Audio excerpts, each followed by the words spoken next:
There we go. And yeah, should be good. Good evening, ladies and gentlemen, and welcome to a little bonus live stream. Just as last week, I decided to get a little bit progress on my alt character heading towards Colonia. Well, not directly to Colonia. I have a pit stop on the way, and I want to go to. Hey Silver, actually here for a live stream, not a VOD, and we have reaction craft, lots of the usual. Let me see where we. Yeah, okay, just quickly load in. I can't remember where we left off. Oh yeah, that's right. Oh, it's still beautiful. I forgot. What a sight to come in and log into. I mean, let me just get my. There we go, like that. No, there we go, much better. What's up with this hostess today? There we go. Don't tell me that button is dying as well.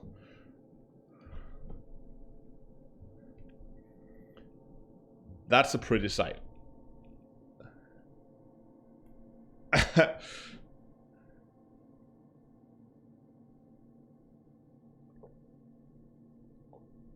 That's right. That's right, Sybil. We're gonna try to see if we can find a spot where the star shines through the rings. That was the idea, at least. Just before we leave this. So I think what we'll do is we'll get this thing off the ground. And we'll be very careful because we are dealing with a 2G world. It's not that bad. I was overly cautious last time, but I don't want to end up with with a ship in pieces on the surface of a planet. Wouldn't be the end of the world. I'm not that far out yet, but oh, let's put all pips to engines. Okay, so for those of you who hold on to turn that down a little bit here on my end.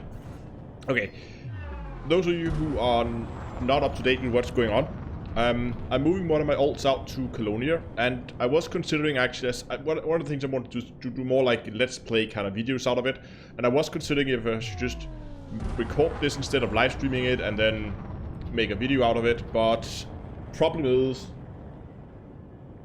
I'm also planning to stream on this character on Tuesday.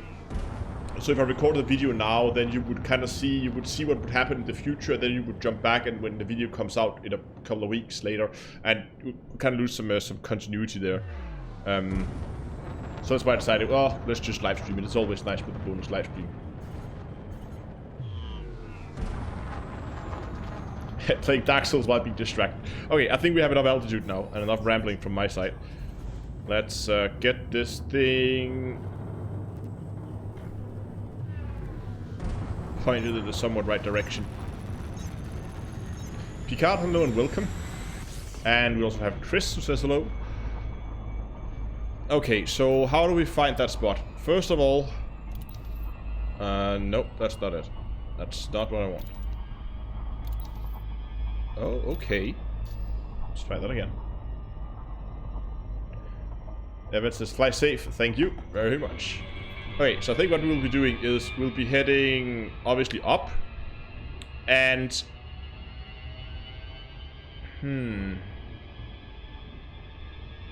hold on, before we actually, you know what, while I'm getting some altitude here, this is actually a pretty beautiful shot as well. Ha, I'm really liking this planet. Okay, I'm gonna throttle down a little bit while we get some altitude.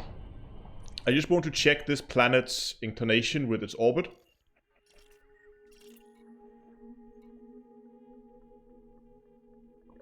Do we have those kind of metrics? Yes, we do. Okay. Okay, perfect. Here we go. No axis tilt. So the orbit inclination is how much the orbit is skews, how much of a like up-down kind of thing the orbit is around the planet. What I wanted to know was the axis tilt. We have a 14.7 degree axis tilt, because if that was close to 0, that would mean the sun would be edged onto the rings. It's not. we have about 40 degrees. That should be enough, I think, for us to be able to do something. So I think what I'll be doing is just start by getting the sun.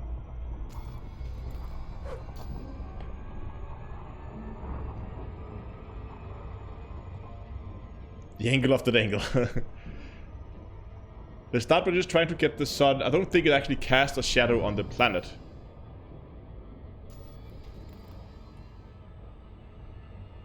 But I'm just going to try to get the sun behind the ring, which seems we have to fly to the other side, the other hemisphere. I think we were on the southern hemisphere before, maybe. See there, perfect. Now we're on the southern side.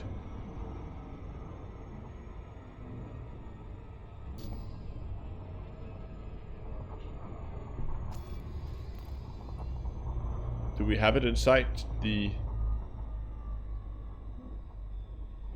No, there it is. Need to go a little further. And it just shines straight through. So now, if we look at the planet...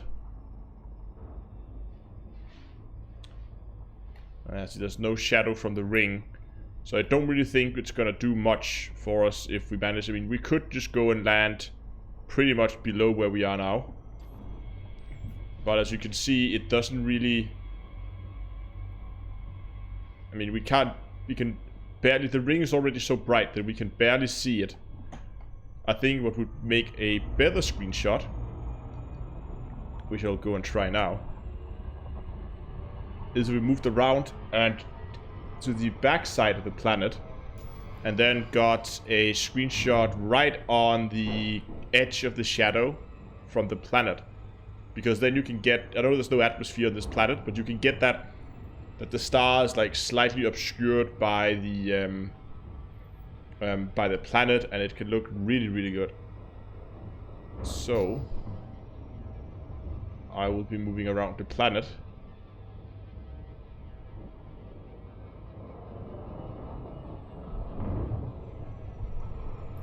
Is this planet even... Is it too much an inclination? Oh, we could just... This is just possible, actually. Right there. I was afraid that the angle was too big to actually have the shadow being cast on the rings.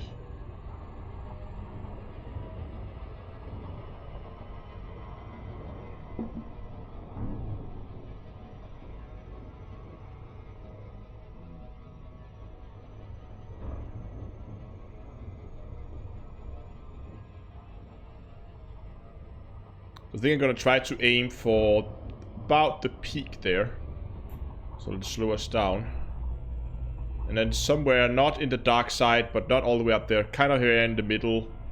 Like in this area here. And then I want to find a spot in the ring that is fairly dense. Like... so.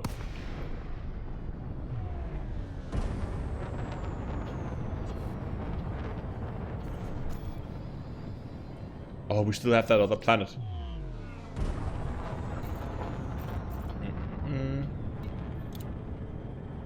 Sure, if you want to follow along, then more than welcome to.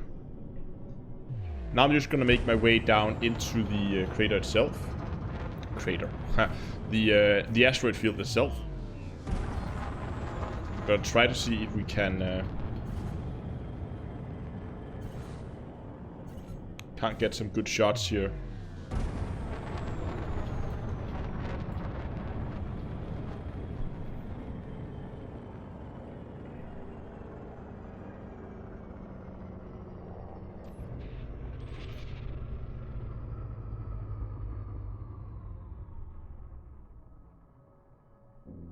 I mean, look at that.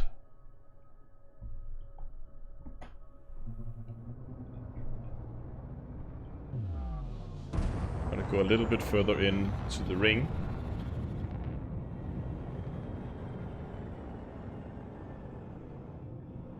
Okay, we have a pretty clear straight run here. So just gonna see if we can't do a little cinematic shot here. So I'm gonna go and I'm gonna put the camera around there and lock it to the ship. Disable rotation.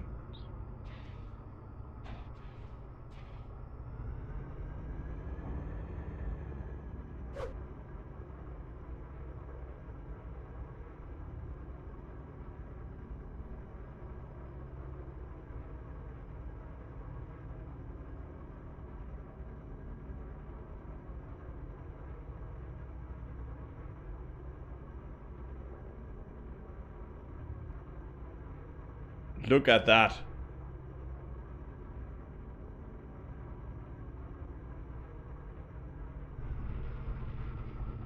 I'm gonna stop because I'm a little afraid I'm gonna fly into something here.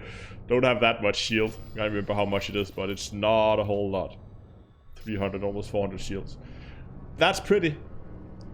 I like it. Okay, but I think it's time for us to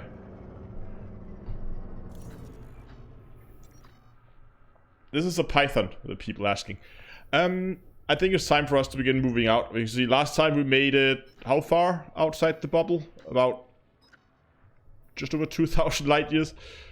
We still have quite a way to go, so we better begin to get some jumps behind us. So gotta plot a route. Maybe.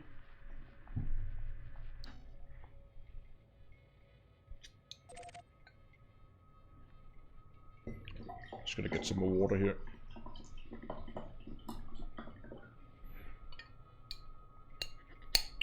I actually forgot to check if there's any interesting nebulas on the way, like in the immediate track here. No, it's pretty blank. And we could go to like Cat's Paw Nebula, but that'd probably be better to go to. If we wanted to go to some of those, I could probably stop by some of them on my way to Colonia later.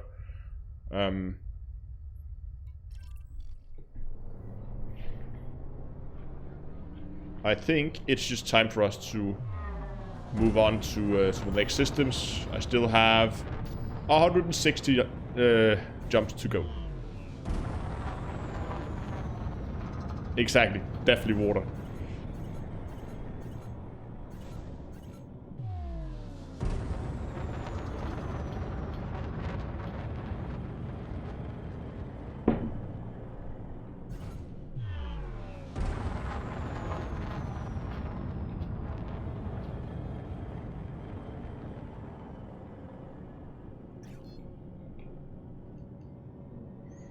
Do you think we'll be able to play Elite on the new consoles coming out next year? That's a good question.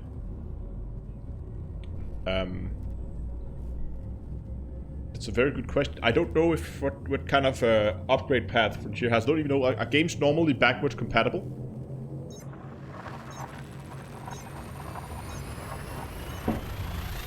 I'm not that familiar with console, like how stuff works on console. Because if games are normally, well, if the consoles are backwards compatible, then yes, sure, then you should be able to pick up Elite, I guess, and benefit from the better hardware and the next generation of the consoles. That would be my guess. Okay, let's just some quick questions here. Can I explore space in a Cobra Mark III? You definitely can, and it's a very good entry-level exploration ship. What's my jump range? I think around 45. Yeah, 45 on a full tank of fuel. People say they are supposed to be backwards compatible for next gen. Okay, so that would indicate that you should be able to benefit from it. Oh, this is an empty system? Empty system. Got it. Moving on.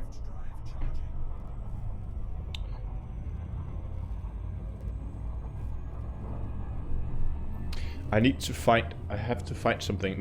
One of the rubber feet of on my throttle, on the base of my throttle, fell off. So it's now right here, like the small rubber feet here. And that means it's sliding around on the table a lot more than it used to, so I need to find something I can stick underneath to make it sit flush on the, make it sit on the table again without moving every time I move the throttle.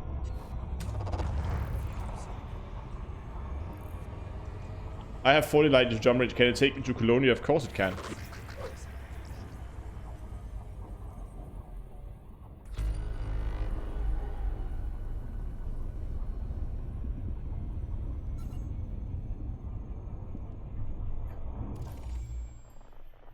Okay, we have a ice rock world and an ice body.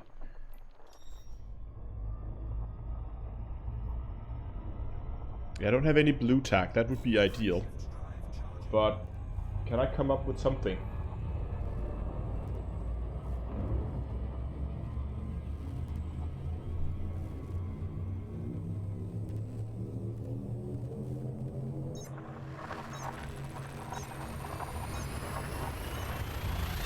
You have an engineered anaconda that has minimum latent jump range of 50 light years and 2 SRV base. Should you start? If you feel like you're ready, you can always go out. I mean, if everything else fails, you can always fly back and refit. I would recommend if you are unsure about your fit, try to take some shorter trips. Go to the Barlight Loop or something like that. Go to maybe the Bubble Sector. That's also a good destination for some awesome screenshots. And then make it back again. See how it goes. Then you would know if you need anything else on your ship. Okay, we got 2 bodies in this one. It's just stars, so...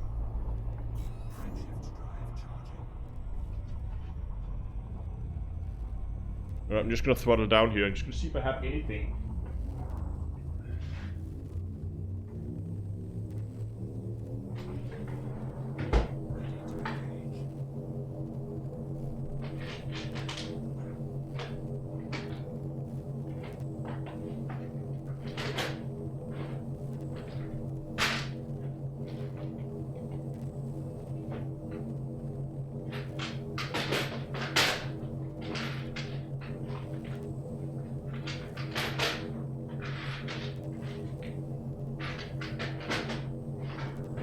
Maybe this will work. Let me see. I found like some foam from... I can't remember what it was from, but I think if I put it on that, maybe it won't move around as much. We'll see. Let's put that there. Move that around, balance it a little bit better. Turn this actually, like so. You know what? That actually worked. Wonderful.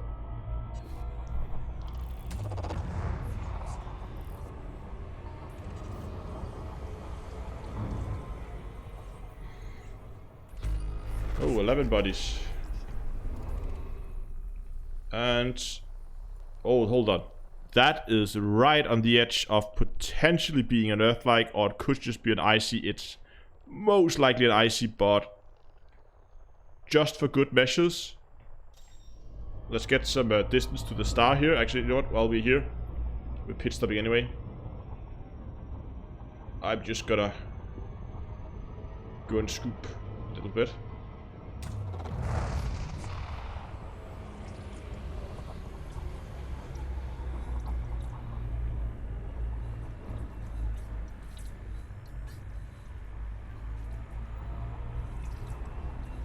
I'm very far from the bubble sector. I moved the wrong direction if I want to go to the bubble sector. Okay. That's good. Get some distance to the star.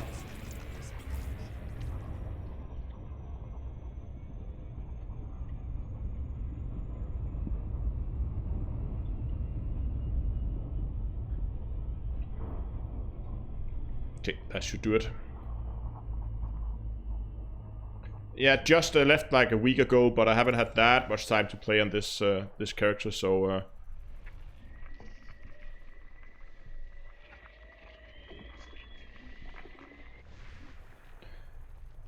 I'm still only like 2,000 light years out.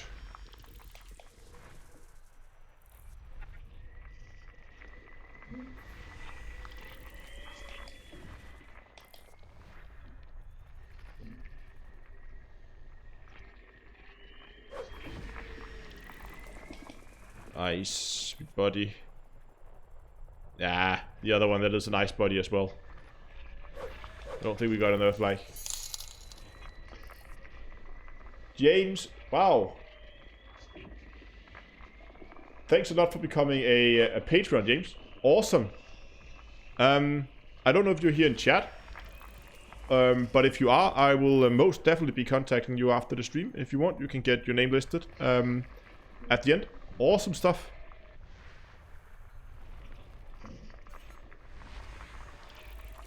I hope James is here in chat. Why a Python though? Because I wanted a ship. Ah, Warrenstein. Awesome, man. Thanks a lot. Warrenstein. I really hope I'm pronouncing that that right. Otherwise, I've been saying your name wrong all this time. People ask why a Python? Because I wanted a ship I could refit once I got out there. I needed something because I was afraid of the selection of optional internal slots that I could get out there. I decided to take a Python so I could carry a lot of stuff out there with me by just fitting it and turning it off. Now, it turns out that I didn't really need it, but I've already set my mind on a Python. I could probably have made a better ship if I went with something like a Crate Phantom. Or maybe even a Diamondback, which I really love. I love the Diamondback. There we go. All icy buddies.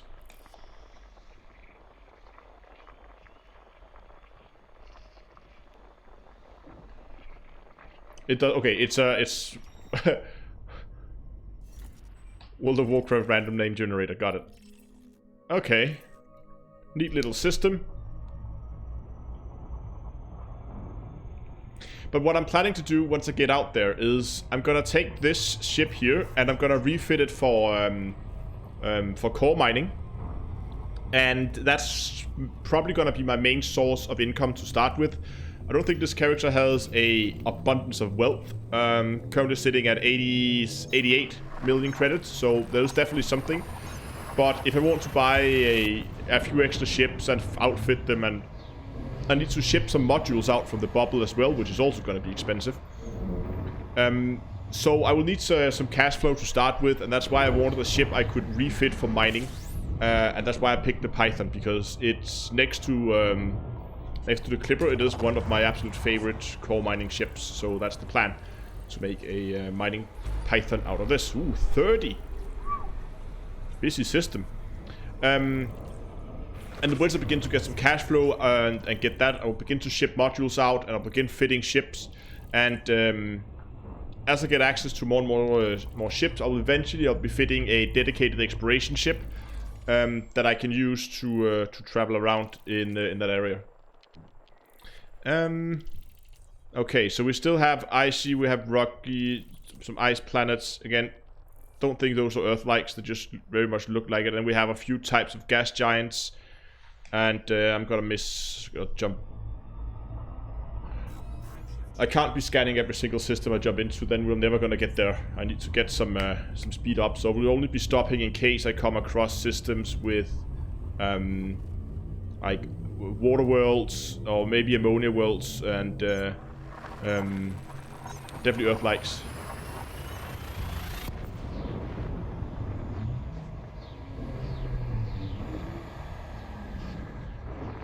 Has anyone else had the issues of coming out of FSS and having the keyboard mapping ignored? No, never had that happen.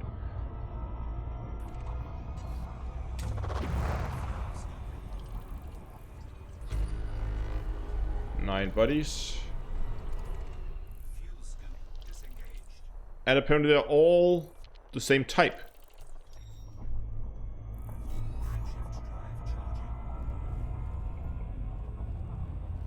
How many jumps do we have? Woo! 156.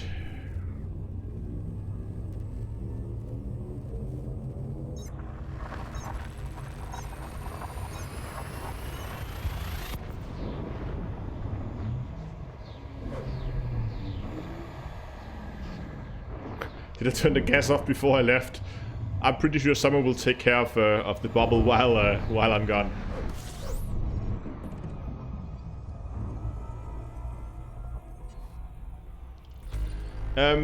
No, I think it's a query in the thumbnail. But exploring the Clipper probably wouldn't be my first choice. But I mean, if you like the ship and you like the way it flies and the way it handles and sounds and everything, then by all means be my guest. And I actually agree, Razorlight. Python is an awesome ship. It's basically a miniature Anaconda, apart from the jump range part of it. It's just such a good multi-purpose ship. I mean, it will do trading, it will do missions, like passenger missions, it will do combat, it will do mining.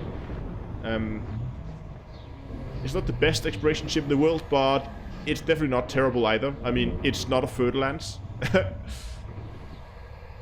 Jump range of the Python is fully laden, so with a full tank of fuel, it's 45 light years.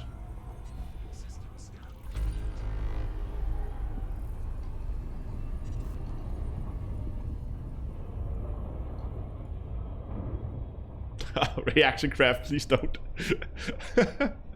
One buddy, probably the star itself. Yeah, it's just a single lone brown dwarf with nothing going on. Of course someone's tried to explore the Corvette. Was it Paroxysm? I think it was Paroxysm who had a thing where he would be flying every single ship to Beagle Point and back. Visited Volendam yesterday. Beautiful. Volendam? Do I have any weapons just in case? No. Okay, we're getting a string of unscoopable stars here. I should probably remap my route with only scoopable stars. I actually thought I set that up last time, but I must have clearly re-enabled it. Yeah, I did.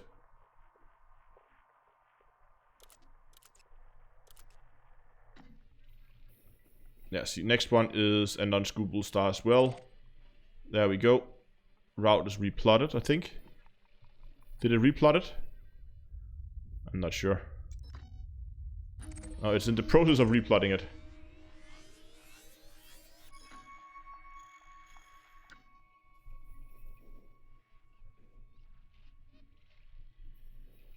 Yeah, here we go. Now we're only running the scoopable stars. That's a lot more comfortable. What did that do to our jumps? Nothing major.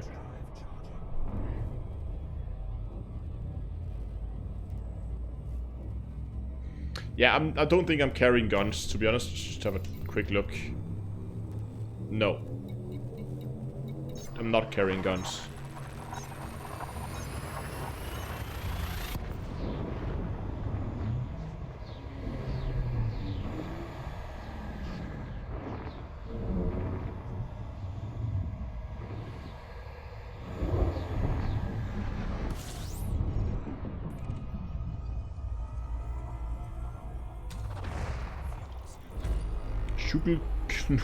Good evening and welcome.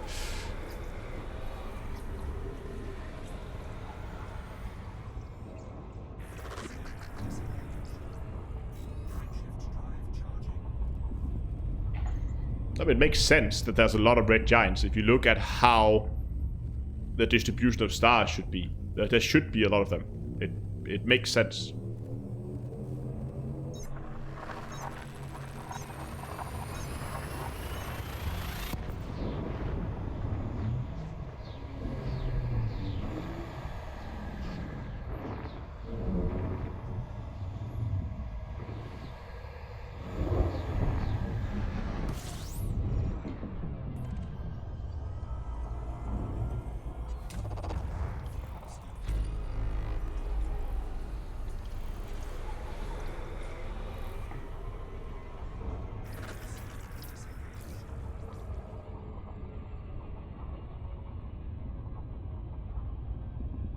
Yes, Reaction Craft. It's not that off topic. I'm actually planning to continue on this character and do more jumps. I hope that I by Tuesday can make it to the first pit stop, because that should make for some very, if everything goes according to plan, that should make for some very interesting screenshots, and hopefully some very pretty ones as well. Okay, we got ice bodies, and we got some... No. And then we got asteroid clusters. You know what? No, thank you.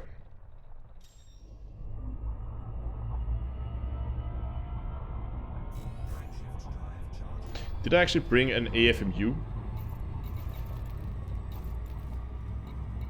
Yes, okay, I brought 2 AFMUs. Perfect. So we could hook up with the neutron highway if we really wanted to.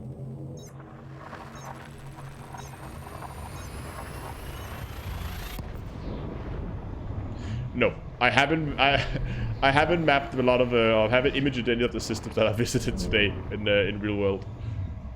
Most of these are way too faint to be to be observed with a ground-based telescope, I think. Oh, we're low on fuel. We should probably get some more fuel here.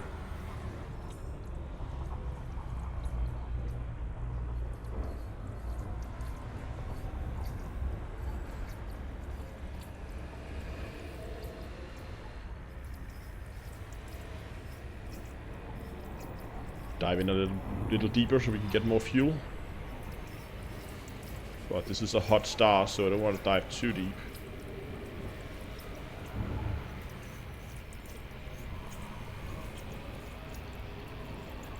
Because I really don't want to be calling out fuel rats now that we are heading, what, 2,500 light years away.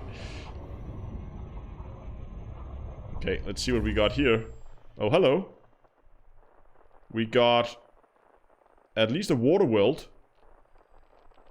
So I think let's get some more distance to this, and then let's scan this system. Yeah, let's try that. Okay. And a lot of high metal contents as well, it seems. Or at least some.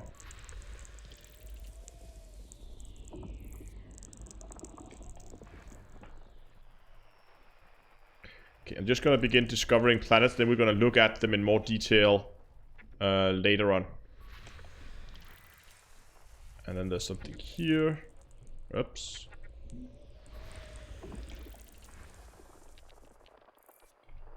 You think the fuel rats will even... Yeah, they will. Yes, I have been to Betelgeuse. It's an awesome place. I've been there several times.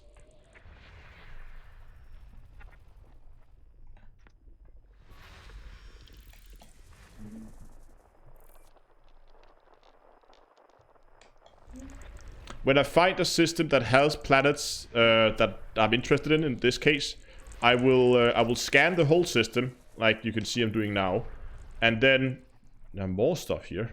Is that one of the water worlds? Yeah, it is. No, I will map the whole system. Not map the whole system. I'll scan the whole system.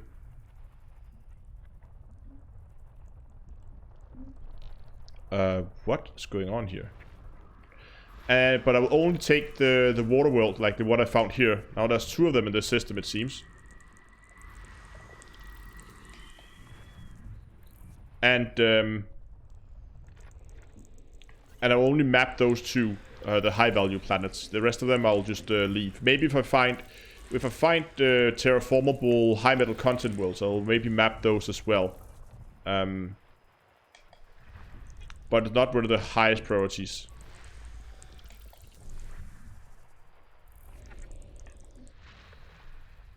Let's see, how many we do have left? We have 4 planets left.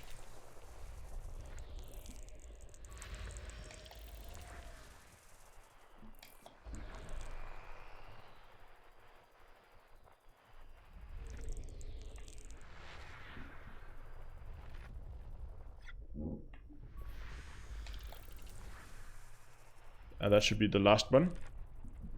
Oops. Tuned my sensors wrong. There we go. Okay.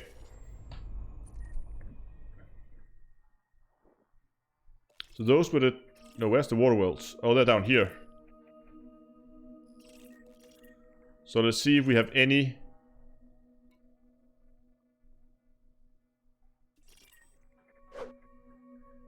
So we have one here that's a candidate for terraforming.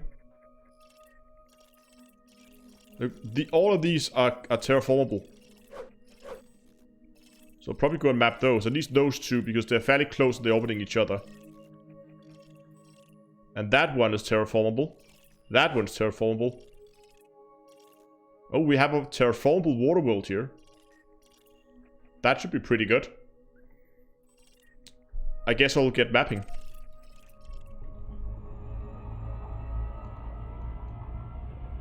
Is there any popular places in the galaxy I haven't visited yet? Yeah, Colonia.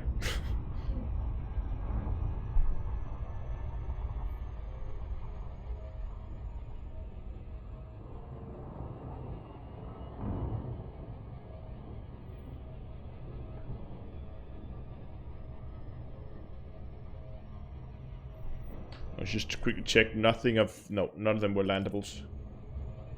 What to do in Colonia? I'm planning to move out there. It's basically going to be a little bit more... hopefully a little bit more difficult to live out there. Yes, it is definitely where I'm doing the travel to Colonia. Again, I'm not in a hurry. I'm here for the scenic route, so... if I were in a hurry, we would be there in pretty much no time. We just take the highway. But, no. We're just here to enjoy the scenery. And I think actually right now we are not even heading towards Colonia.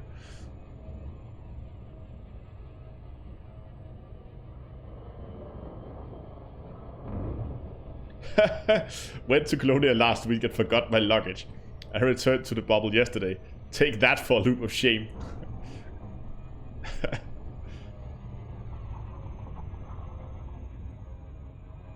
Yeah, exactly. You can get there in a few hours from the bubble.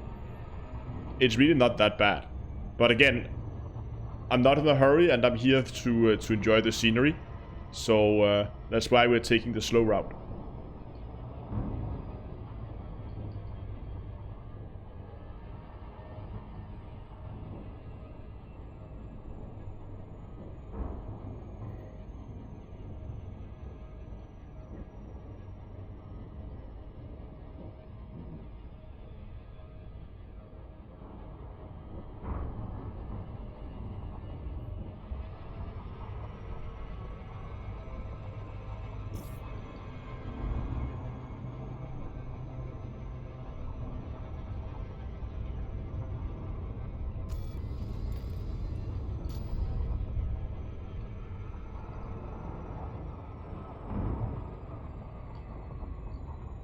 Beautiful.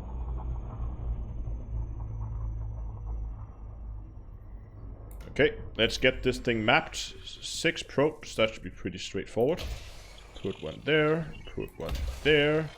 That's the miss, so that should be around there. And there, and there, and there we go.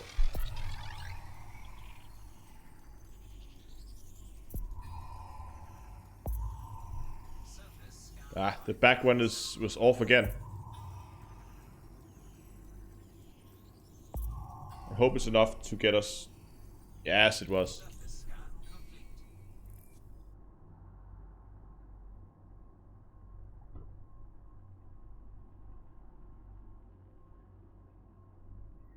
Okay, that's one down, one to go. Oh well, not one to go. Many more to go. Let's map that one.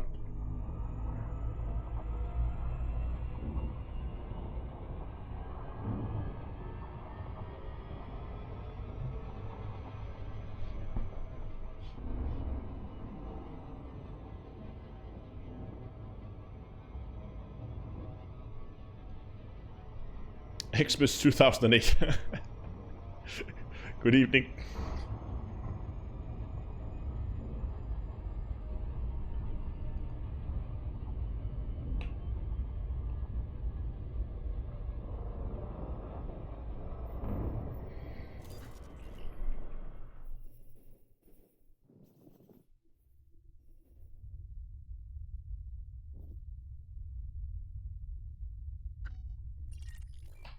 was wondering if we could make it to the edge of the region today, but I think that's a little far-fetched.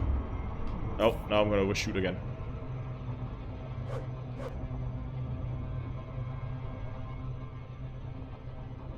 Yes, Commander Fleming. Yeah, it's 4 engineers that's locating in Colonia.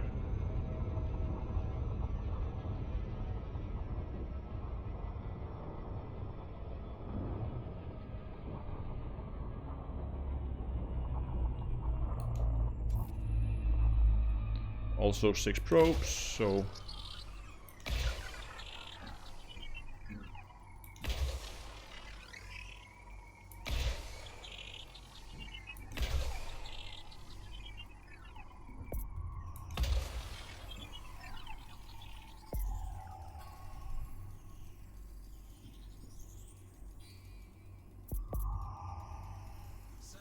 Yeah, that's much closer to the backside that time.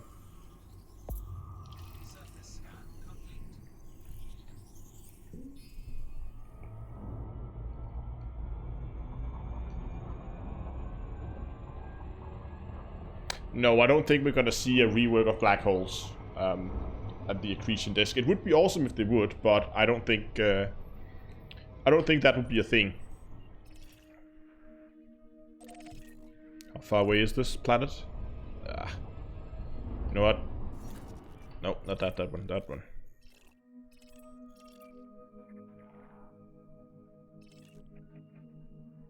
Let's just head down and take the two water wells down here. Which is also a decent distance.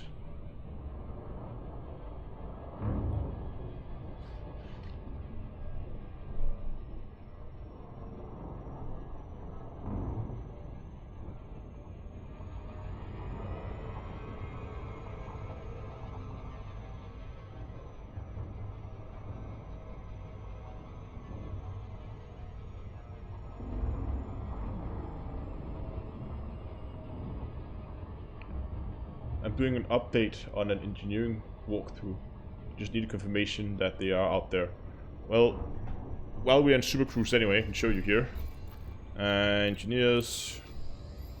So the 4 engineers out there is this guy. You can see he is located around 20,000 light years away from me right now. It is this guy. Those two. I believe this guy as well. And that guy. Or girl, in this case. So yeah, they are definitely 4 of them up there.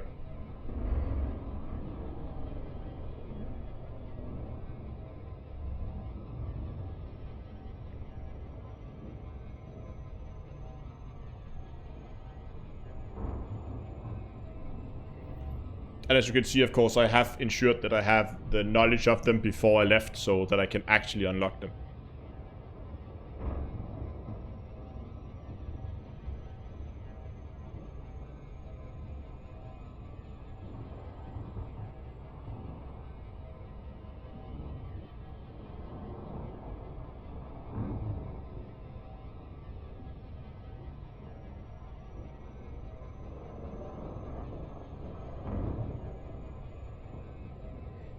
Oh, yeah. Have these planets even been mapped before? No. Not been discovered, haven't been mapped yet. This one was the... Yeah, this one is the candidate for terraforming. Yeah, look at that. It's not, I mean, the oxygen is slightly high, but it's not bad. This atmosphere is, I would consider that breathable. Quite a bit of carbon dioxide though, but it's probably okay. Any sweet paint jobs? Nope. It is stuck. There's no paint jobs on it at all. I don't believe I have any paint jobs for the Python on this account. Michael says, welcome to the Black, Commander. Thank you very much.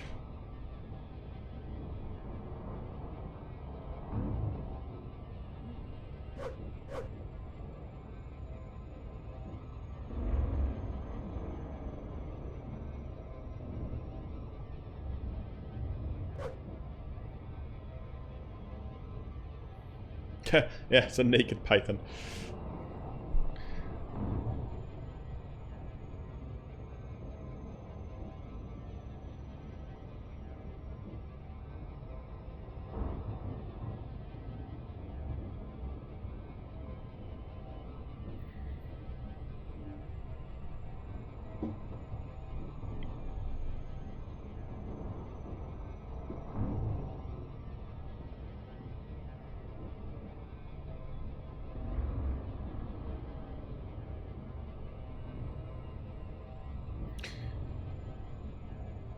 Wait, is this... There looks like there's two of them there.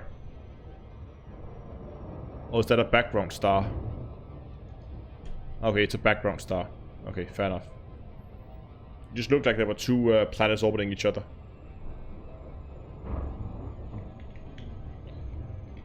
Whee! Okay, there was one of those planets that looked really, really good. That one, yeah. A blue one. That one that looks a little bit less interesting.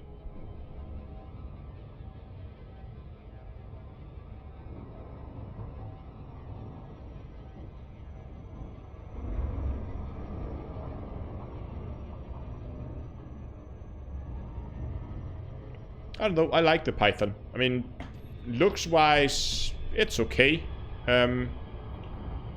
Maybe the back end of it could have been a little longer, but I guess looks-wise, I kind of like it. Loadout-wise, I love it. Does the Galnet news get good receptions out there? How we have faster than light communication, so it should be just fine.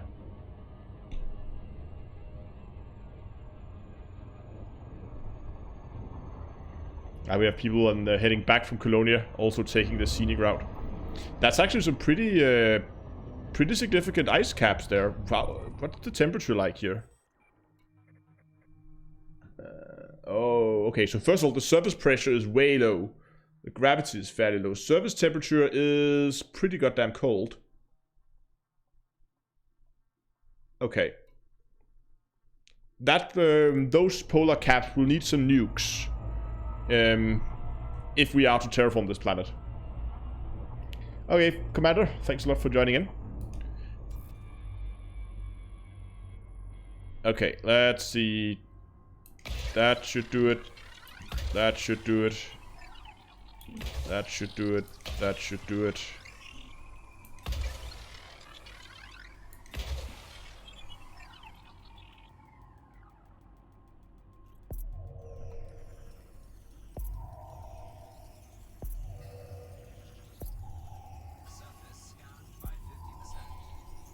Come on.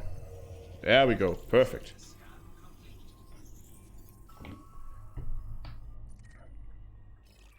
That should bring us a pretty penny. Okay, let's take one more and then let's begin moving out to the next system. There was some terraformable high metal content worlds, and they are pretty valuable planets, but we should be okay. What are you telling me, phone? Oh, okay. I'm live streaming. Thank you.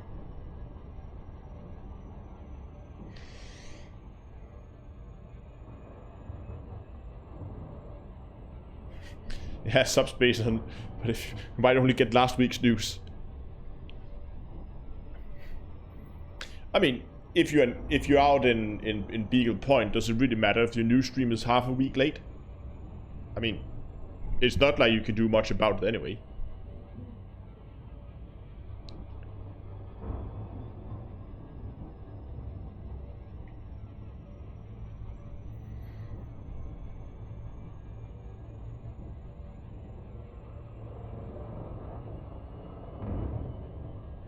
Yeah, fly out toward the Andromeda Galaxy. See if we can get their news feed instead.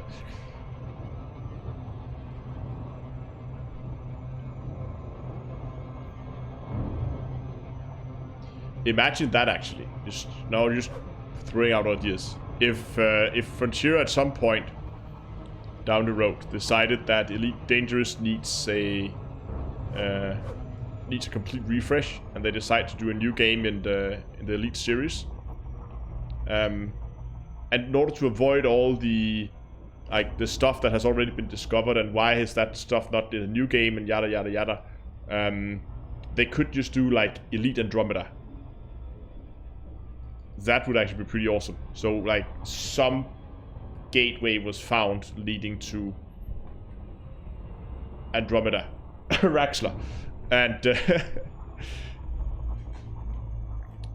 there we go. Let's map this thing, and then you play as an independent pilot who is taken out and begin colonizing the Andromeda Galaxy.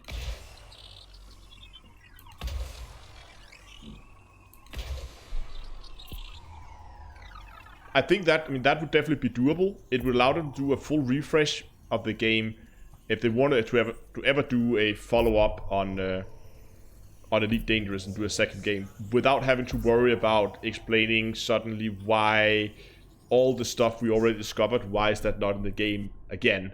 Because, well, you're in a different galaxy, so of course it's not. And then just make like the solars, like the access back unlimited, not unlimited, out of reach, so you couldn't get back to the main galaxy.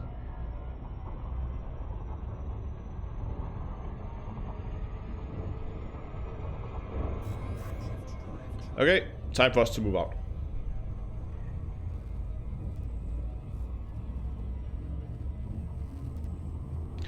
Yeah, I think I'm pretty confident now that that base building is a thing. There was the whole Frontiers hiring people to do AI SRV driving, so they're gonna do something with making NPCs drive around in SRVs.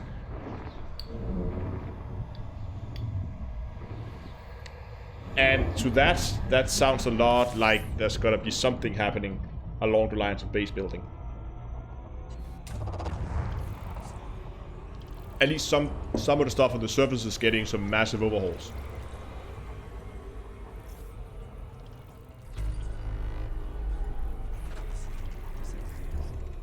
Oh, hold on. We got ourselves a water world. I guess it's time to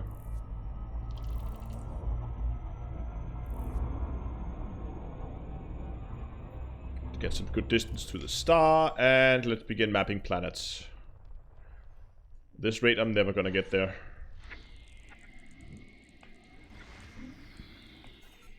Nope. Okay, so we probably do not have the water world here because that's a gas giant, so I'm guessing all these other ones are like icy or rocky bodies. Because it would make absolutely zero sense if there was a water world orbiting a gas. I guess it could, but it would be unlikely.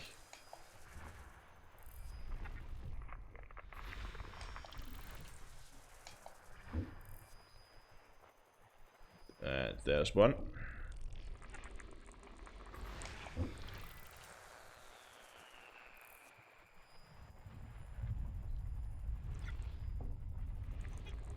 Okay, so we have something that's obscured. We actually have two that's obscured by the star, so we have to move a little bit.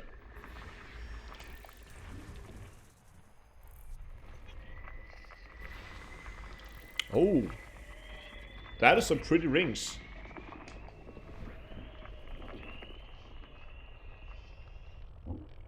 Is that the water world? I think it is. Nice.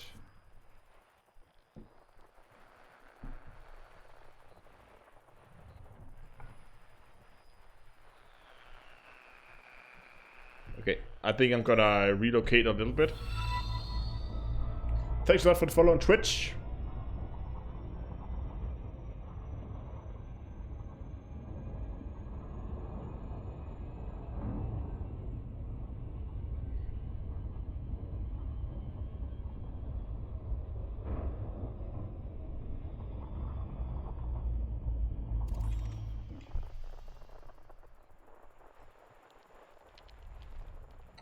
Much better.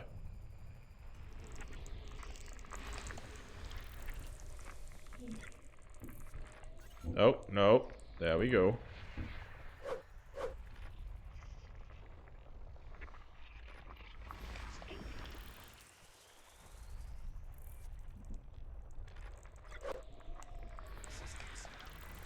Done.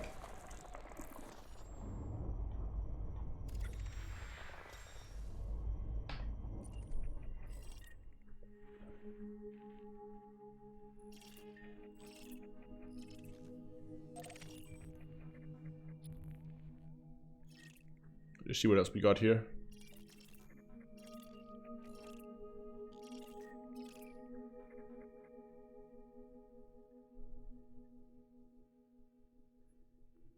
Oh, look at that atmosphere though. Almost 100% oxygen.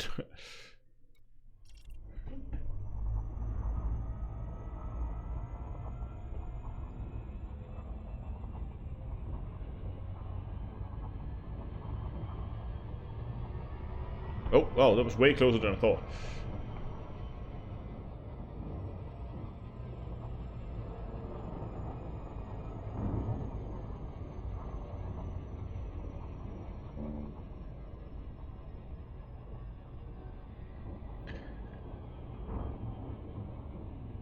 Yeah, exactly. Don't light a match near that thing. Anybody brought lasers?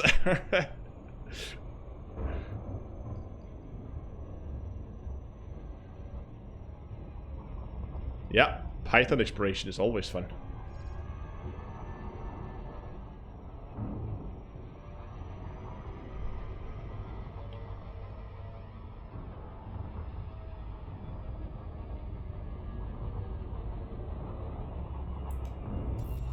Okay, let's get this thing mapped. Oh, that was not the best.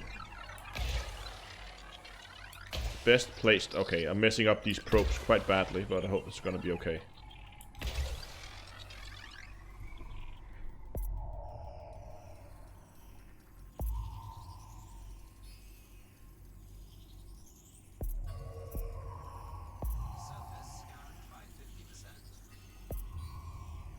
And fully mapped. Efficiency target bonus. Woo! I don't think there's anything else in this system that we wanted.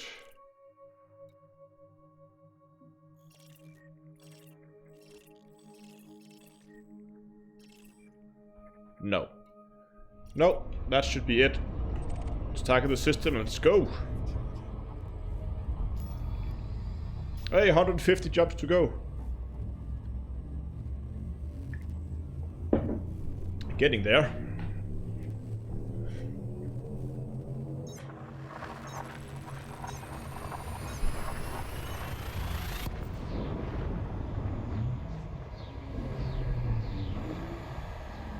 No, I do not have engineered probes. That's why I'm trying to be a little, at least somewhat accurate when I'm mapping planets. I think at this point we are probably beginning to approach maybe 3,000. Maybe not even that far yet. We can actually go and have a look. I'm just going to quickly check this system here. Nope, nothing here that I want. Well, we just quickly... You can see we're not that far out, but we're getting there. So we're about, yeah, approaching 3,000 light years.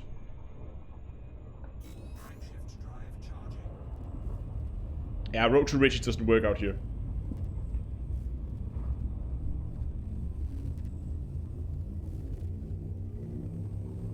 Can it show us how quickly to map a gas giant? If we come across one, then I'll try to map one.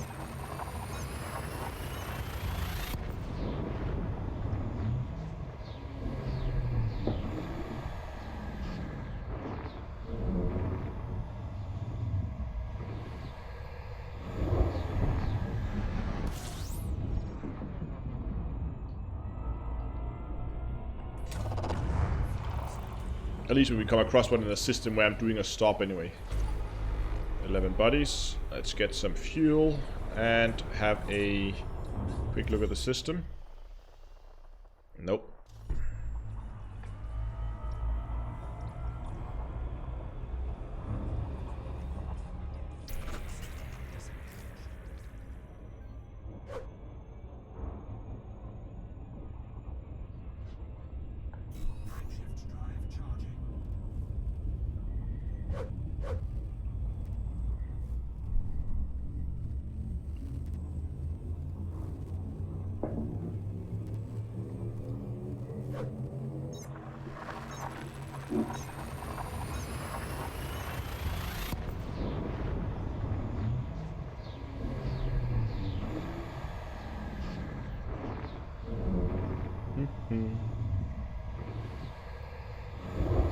5.5 light years. 5. I assume that's 5.5 thousand light years.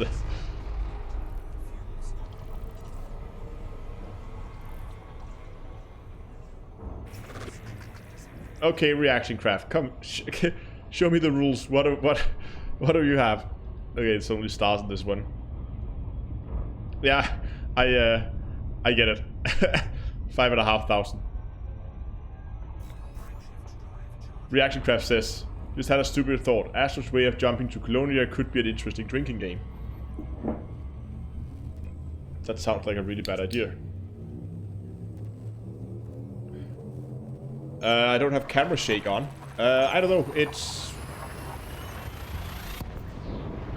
it feels, I don't know, a little better. I don't know, I always played with camera shake off.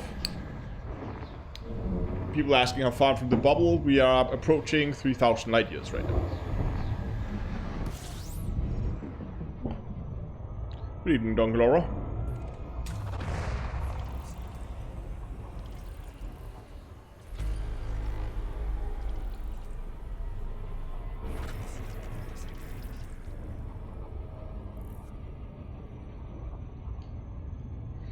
Although, Xmas, forgot 15, have a look at this.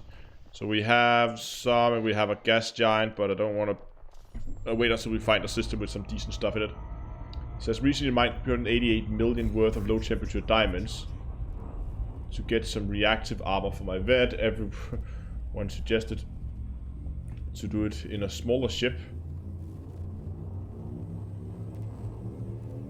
Yeah. Why would...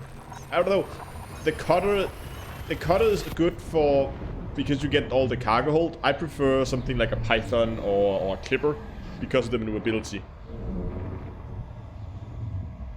And to be honest, a full load in a clipper will yield you, let me think, around 300 million if you fill it up with void opals. Low temperature diamonds about 200 million. Which is by no means a bad haul at all.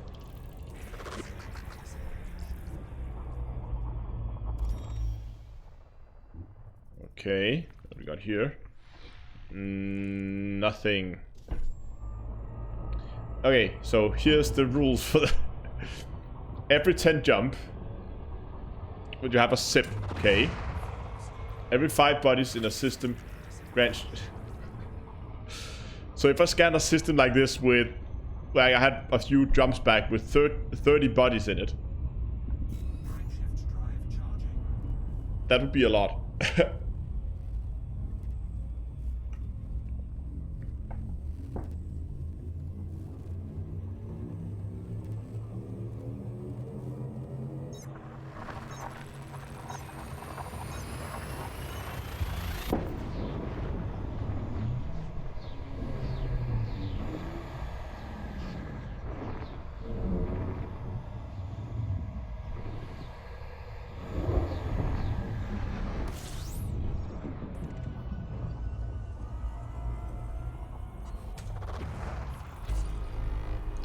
$11 bodies in this system. Let's get some fuel while we're here. For every icy... no. This system is... okay, that's high metal. And... that looks like a water world. So, I'm gonna scan this system.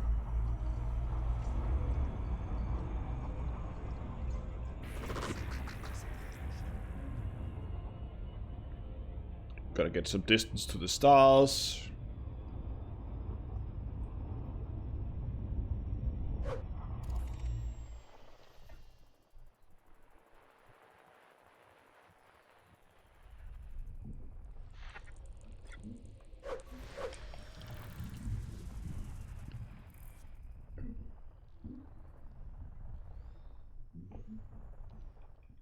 What? Is that the water world? Oh, it is. That's why.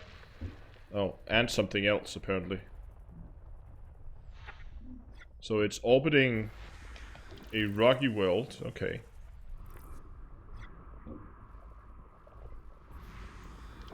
Oh, that's pretty. That could potentially be terraformable.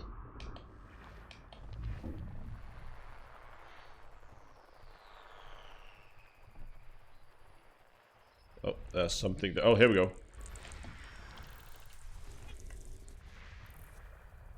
We also have two bodies orbiting each other here,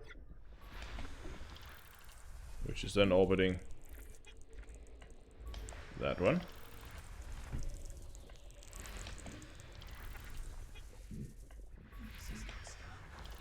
System completed. And let's have a look. Oh, it has a small moon. Lovely. And it's not too far away, so let's go map it.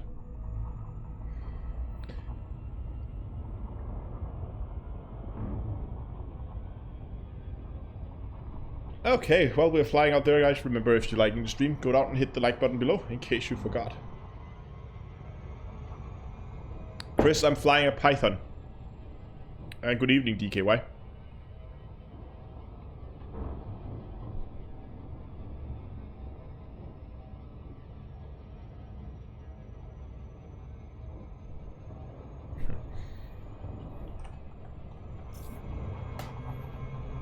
And we're overshooting.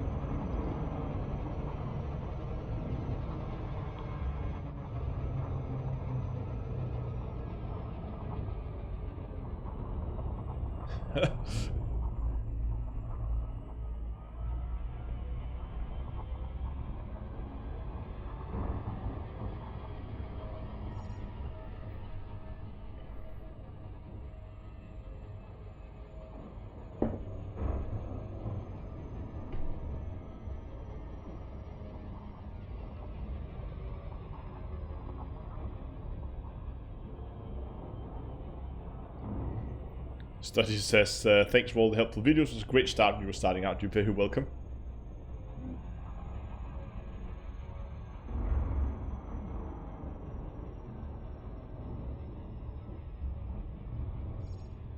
DK, I think I'll try to explore some of it myself, but eventually if I make like a guide for it, then I'll be happy to compare notes on what we've learned. Oh, that was a little sketchy, that third one there.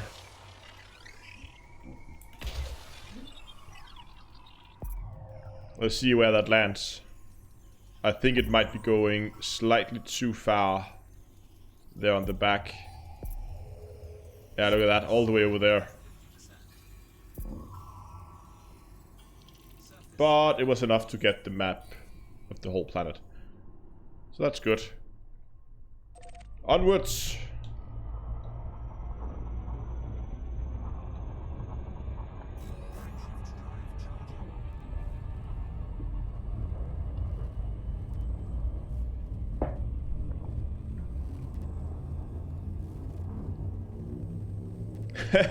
Michael says DJ might actually be doing the drinking game, judging by his limpid trajectories.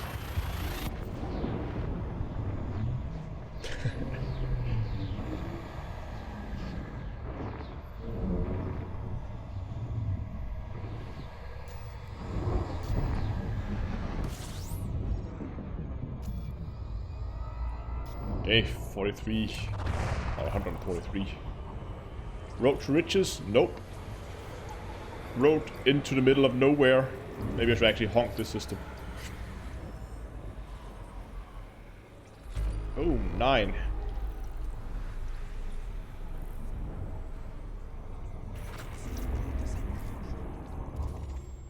Nope, nothing here I want. Moving on. Road to get drunk. So, okay, so the problem is if you want to seriously make a good drinking game out of exploration, you need to make sure that the rules are so simple that you can do them even after you've been playing for a while. That's the difficult part, because if it's like keeping track of how many planets are in a system and how many jumps have I taken, you will eventually begin to lose track of what you're doing. So I think it should be something like, if you find a water world, or something like that.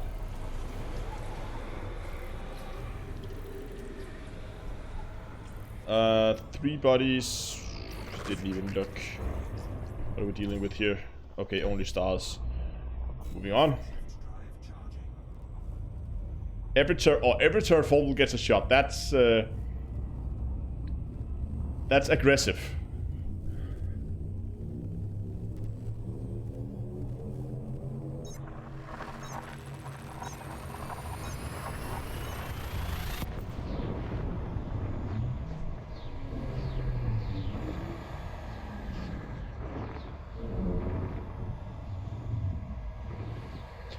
Yeah, actually not directly to Colonia. I'm doing a small pit stop right now. There's a system I want to visit. So we're actually heading... Well, not sure. We are heading closer to Colonia, but more like in a parallel trajectory to Colonia at the moment, I think. I mean, you can see here that I'm currently heading out in that direction, where Colonia is over here. So I'm kind of heading out here, making a 90-degree turn, then flying in towards Colonia.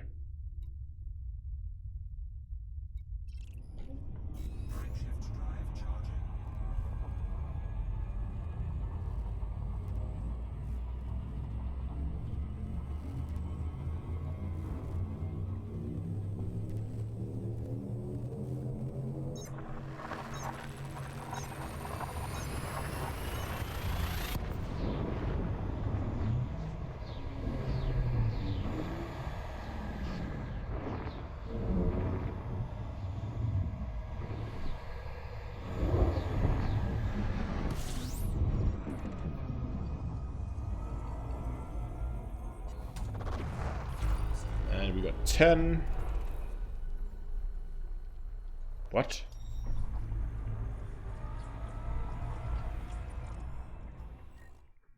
Okay, they're just all the exact same type. Pretty boring system then.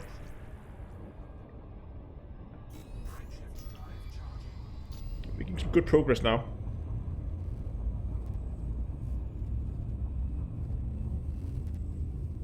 Every time I skip scanning a system, see, that's a good one. If I forget to scan a system.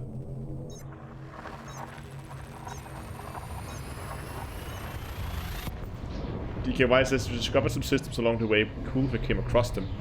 Well, the chances are small. Especially because I don't always look if the star has been discovered.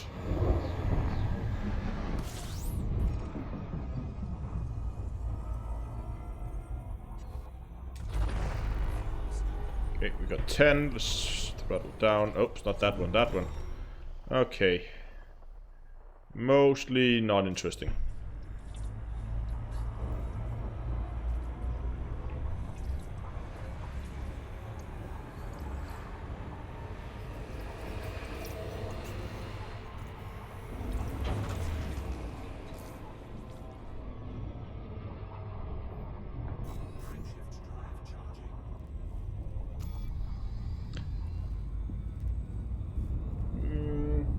Is it? Okay. It's probably stretching. I was considering if I could make it down to 100 jumps to go. That would be really nice, but I think that's stretching it a little bit. Looking at the time and the fact that I apparently have to I have to go to work tomorrow. Okay, new rules. Temp chance equals 1 shot. System with water ammonia worlds is also a shot. System with earth life is 2 shots. Systems with more than 50 bodies. Drink the whole bottle.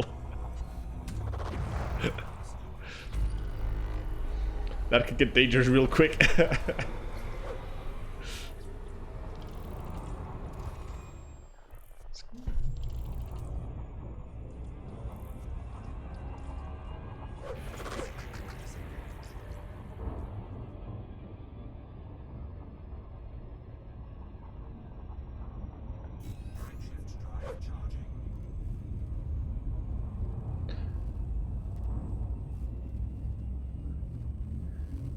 Kill 123, welcome to the stream. Says, hope you're all doing good. We are. Mario says Scandinavians everywhere. Where else is the Scandinavians apart from, well, most of Scandinavia?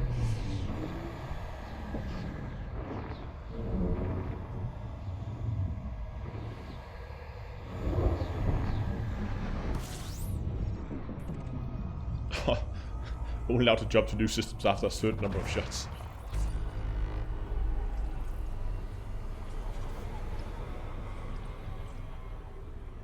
Heard of a star type called a magnetar. I've heard them mentioned. I don't believe they're in Elite, but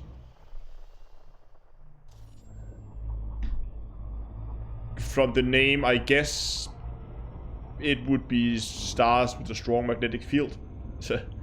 Just a wild guess.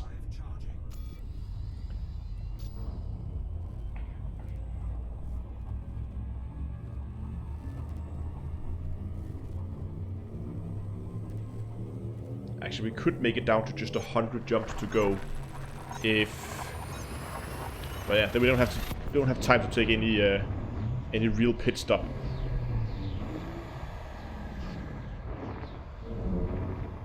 Says Sarah, love your videos and been playing this in VR. Yeah, Elite is really good in VR.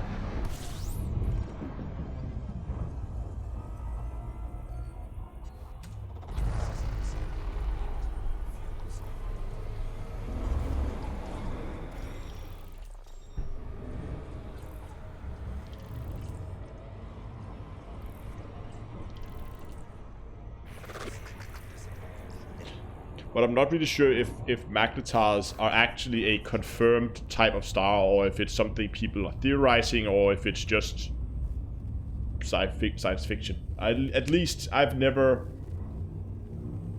heard of them in a scientific context. It's I think the times that I've heard of it has always been sci-fi. But I guess we could try to ask Google real quick.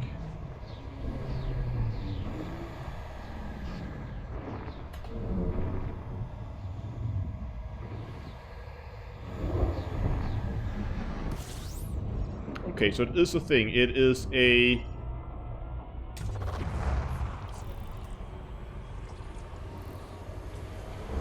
Okay, so it is a soft... It's a soft gamma pulsar. Got it.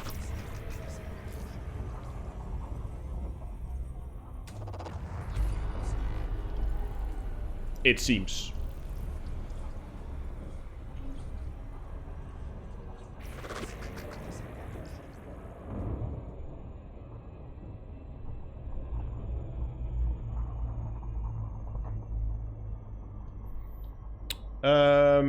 Now I've completely lost track of what I was doing, and I was looking at magnetars instead.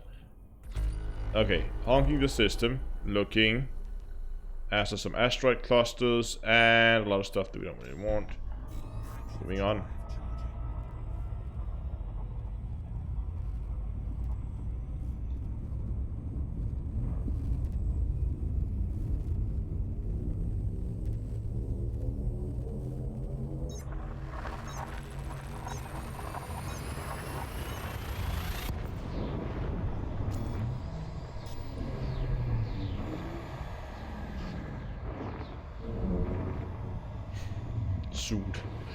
The soon TM. How are we doing? Actually making some pretty good progress, which is mainly down to the fact that we're really unlucky with the systems that we're finding. 2 bodies. Wonderful.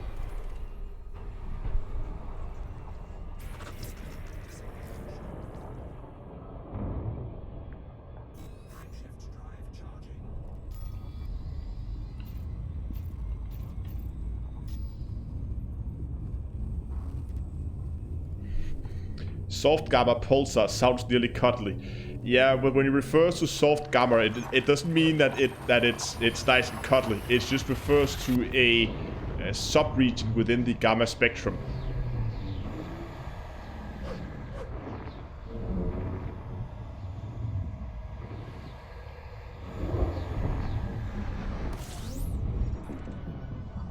That's actually fair point. You can do like when you find these systems with next to no bodies in them, you could just map them and then get a full mapping. Can you map stars even? Okay, let's try that. Can you actually map a star? It makes no sense.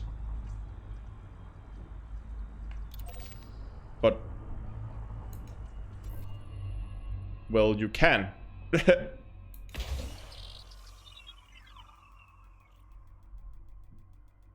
Efficiency target infinite.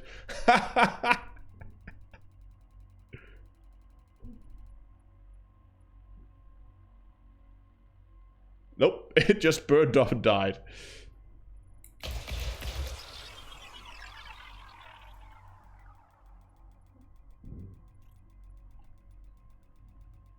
It would also be really silly. Yeah, one, they would burn up, and two, it makes no sense to map a ball of plasma.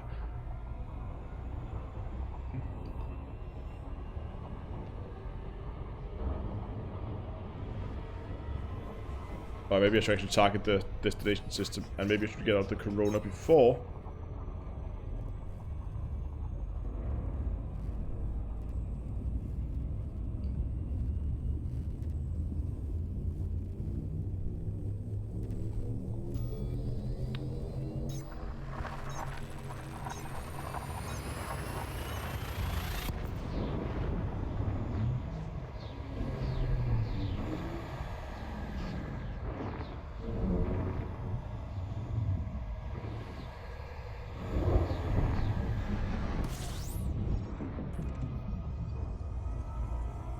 I am taking my time. I'm just only stopping in systems. Okay, so this one has, well, one body, so that's what the star, and that's about it. What's the name of the next station? What do I mean next station? Like the next stopping point? I mean, next time I'm docking, it's hopefully gonna be in Colonia, if everything goes according to plan.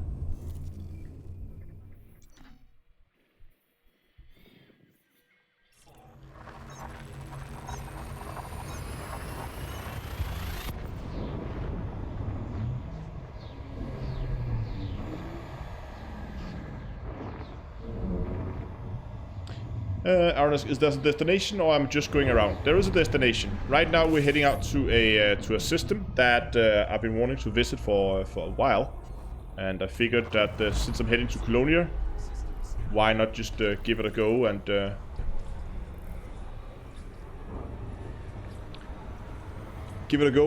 out and visit that system. So I'm taking a small detour out to that, and then once I'm done there, I've seen what I want to see, then I will move...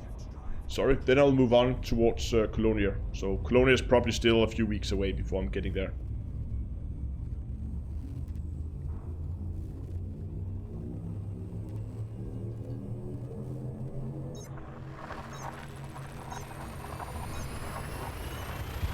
Oh, the systems are beginning to change names, so we must have moved into another region. Not like the big regions, but like a small new area of space.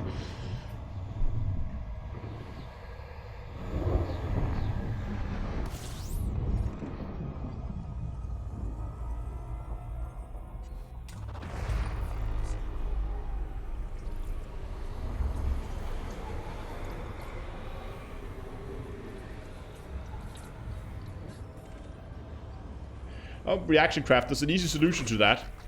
Oh, 12 bodies. Let's see what they have to offer. Nothing of interest. If the stars are getting too hot, you just need to get even closer. It's actually quite funny that the corona of the star, where we would be fuel scooping, like at the top of these of the arches. The corona up there is like millions of degrees, but if you get down to surface level, it's only what, 5,000 Kelvin, something like that. Not that hot. So if it's getting too hot, you're just not close enough. You just have to fly closer.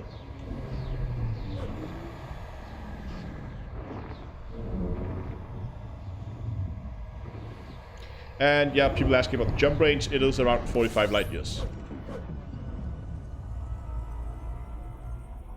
Which is not bad on a Python.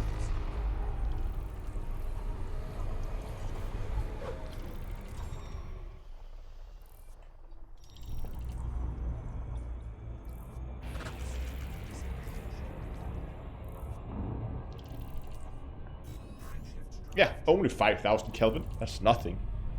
That's taking our sun, of course. Other stars are considerably hotter.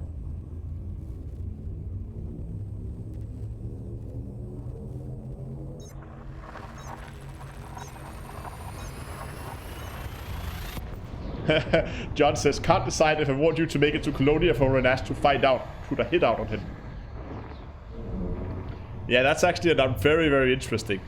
I don't believe that I've ever had that actually happen to me in Skyrim. I've been playing Skyrim a lot. And I think that's always because I always end up playing sneaky characters that just go straight and join the Dark Brotherhood. But no, there's apparently now a hit out on Renash, and yeah. We'll have to see if we can figure out who it is.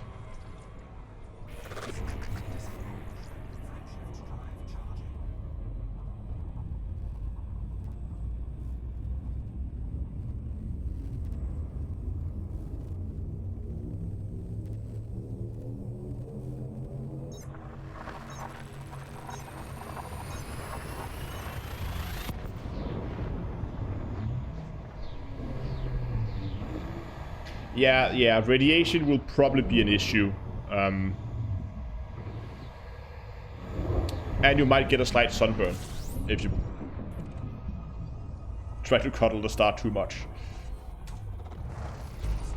12 bodies. What do we have? No, nothing of interest. Just keep an eye on fuel. Fuel is doing good.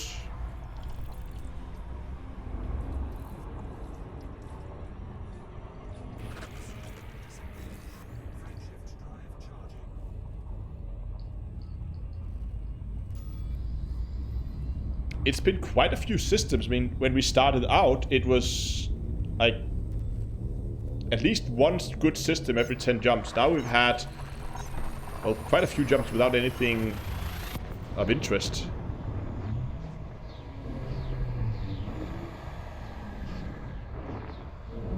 Is there anything unique in Colonia other than having a station? Well, there's a lot of stations out there. It's a whole little community out there now. There are like special engineers out there, and I don't know, I thought it could be fun. Okay, 3 bodies, and all of them are stars? All of them are stars.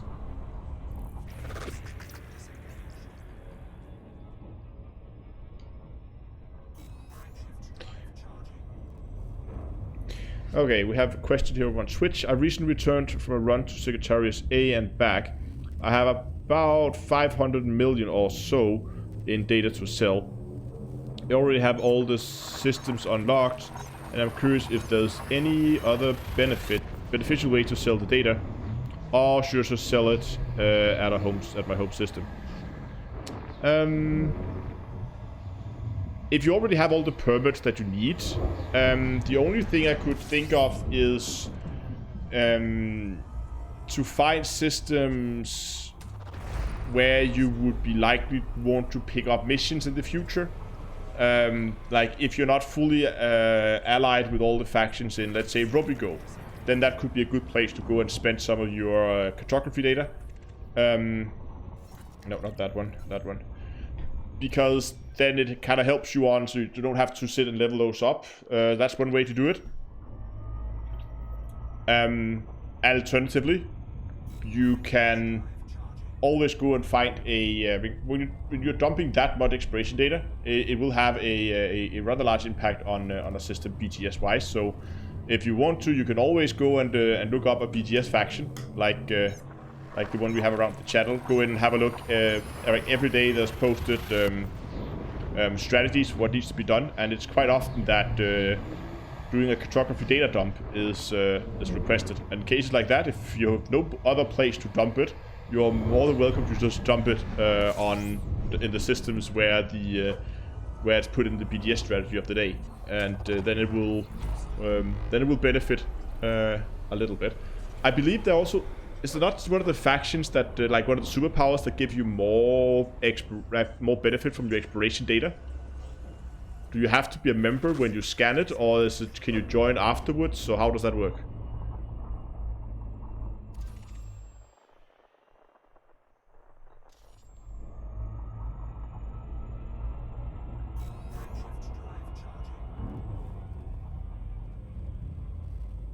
Okay, you need rank 5. Okay, never mind then.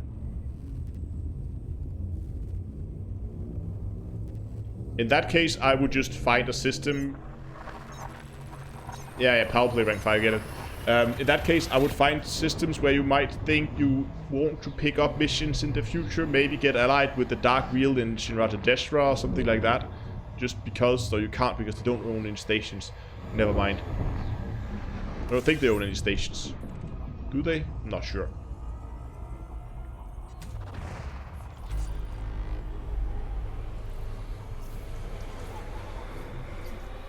Oh, running a little low on fuel. Also boring stuff.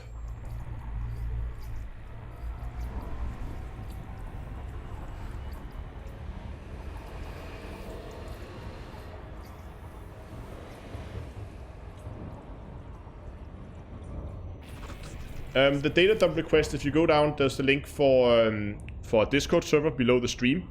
And if you go in there and you scroll down, you will see a section about Terra X. That's our faction. And under Terra X, there's a there's a chat called that's called Faction News. And in there you will see often running Ghost. He posts daily strategies every day. So we can see, for instance, today we have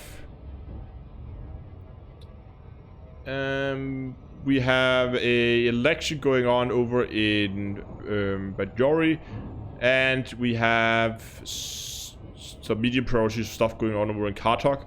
But I believe the cartography dump works for elections, so that could be a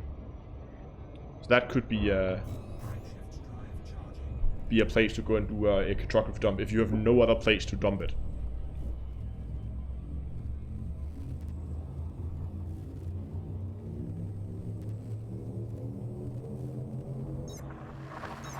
Did I scan this system or did I just jump? I think I just scanned it. I think I just jumped.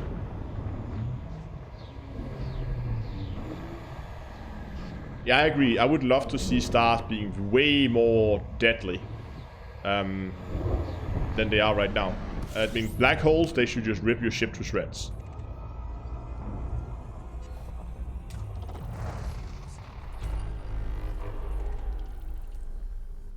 Hold on.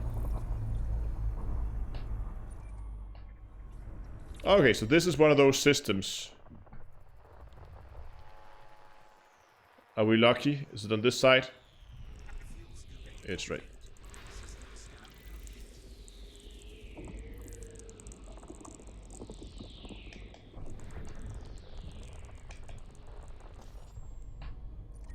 How far away is it? Nah, it's too far. I was considering going and mapping it just to get the full system mapping bonus, but in the interest of keeping the speed up here, and we got some good speed going, I think I'm gonna move on.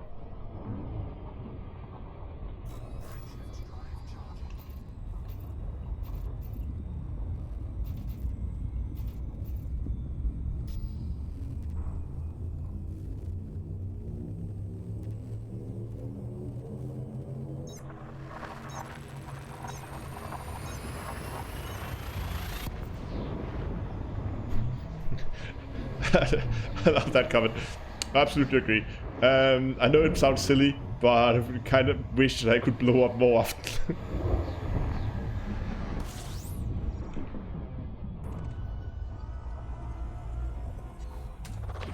I mean, I would love to see, like, stars getting way more dangerous than they are.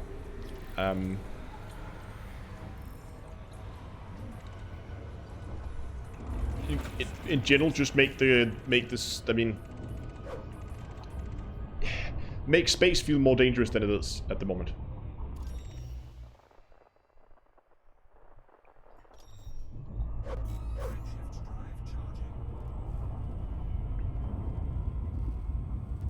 That's always the self-destruct button. Yeah.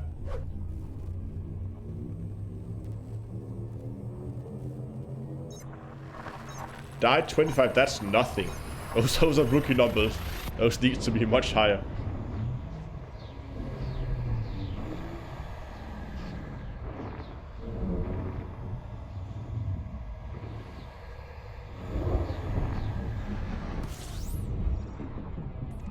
Yeah, that's right. You would have to make sure that explorers just wouldn't die halfway home from a trip. To kind of prevent people from safeguarding, yeah, their exploration data. But it could be something as simple as a, like, in-hand transmitter array or something like that. That you fit that allows you to transmit some of your exploration data back home. And then they would not have the same value as if you brought the actual scans, but... or they would take a lot of time. That wouldn't be good gameplay, sitting and watching a scanner sending data back. Something like that would make it more difficult to make it back home in one piece, but that would allow you to transmit some of the data back home. Giving you, let's say, half the price. I don't know if that would work or if it wouldn't, but... yeah, how many jumps to go? We have, yeah, 119 now.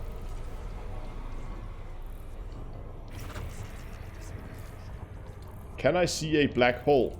We can try to find one. I don't know if there's one in the area, though. But sure, we can go... Hold on. What do we have here? Water worlds. And we have at least 2 water worlds in this system. But yeah, you can definitely see black holes if you go and look for them. We can try to find one today if we're lucky, if we have one that happens to be on our route.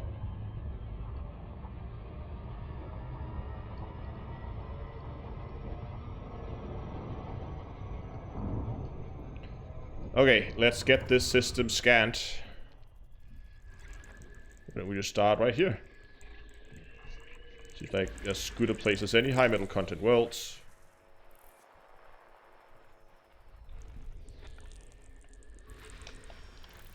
There's a single gas giant in the system. I'm expecting once we find that there's going to be a ton of... let's see what we have here. There's going to be a ton of moons around that. Usually is.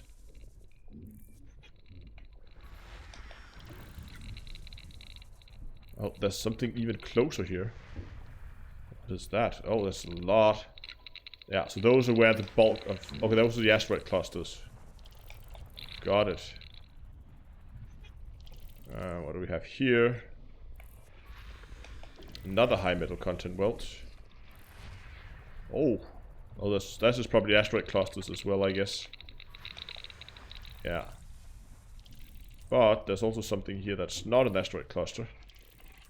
That is an actual planet.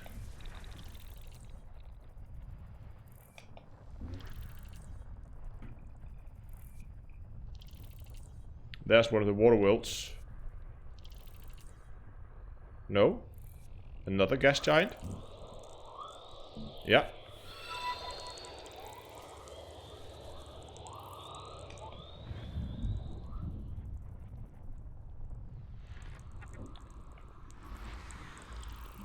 There's one of the water worlds. And there is...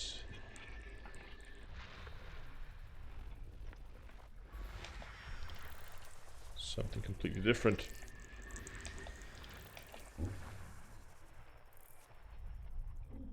That's the other water world, I think. Yep. And here we have a bunch of planets also grouped together.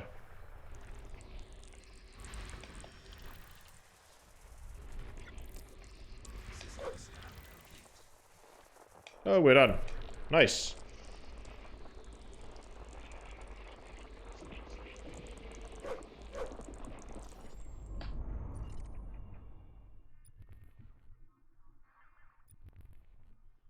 Oh, that's a fun. Oh, someone else has been here before me. Look at that. This has been a previously discovered system. We gotta map it anyway. How far is that away? 10,000? Oh, we can do that.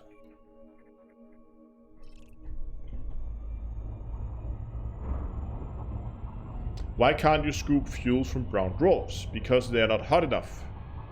They don't have an active fusion process.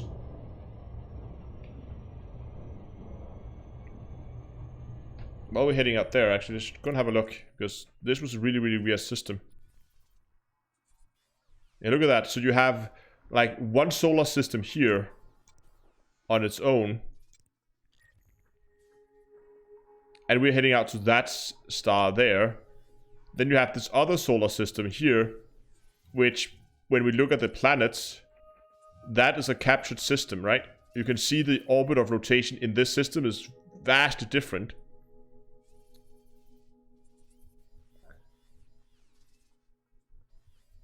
Than the others. And I'm not sure, because all these orbits are very, very round. So I'm expecting that if we look at the BC2, that probably has... Is that a gas giant? I think it is. It's odd that that would be so far off the axis.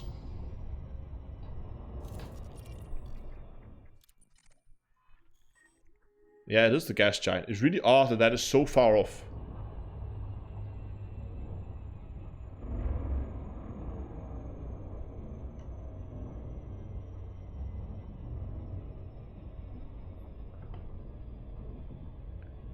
The mass center of the system. Yeah, that's okay. That's the interesting part again. If we, hold on. Just slow us down a little bit here. The mass center of this system here is really odd.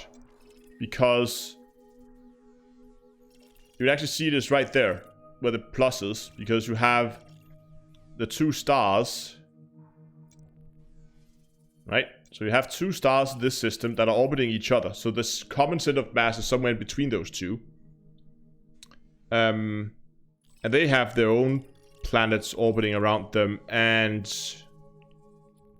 then you have that orbiting them together with that one. This is a really, really weird configuration. Especially what puzzles me is that you have this clean orbit plane where most of the stuff is happening in, and then you have this one that's just way off from everything else, which indicates that this one should have been a captured object. But if this was a captured object, let's go get the datasheet on that thing. We should see that it was a very elliptical orbit. Semi-major axis.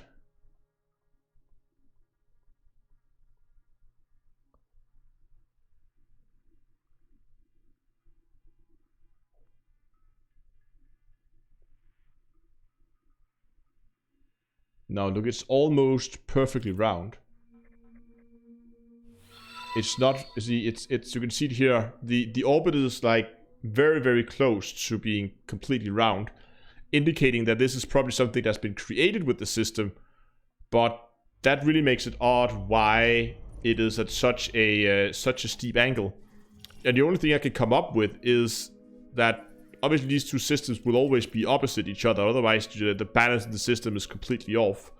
But maybe at some point when these were captured in, if these were generated as two different systems, and this star at some point was in the same plane as the rest in the system here, but after the capture process, it kind of got flung off at a weird angle. That could explain why it was ending up in this really, really odd orbit. But this system down here looks very, very undisturbed. If we take a look at it, I mean, that is a very, very flat orbit plane. So that is weird.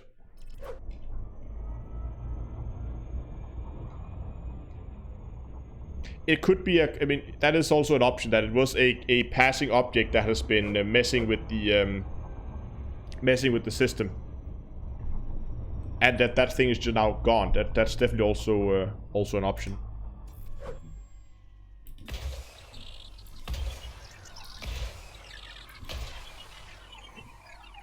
This is 7. Uh-oh. Well, not much I can do about that now.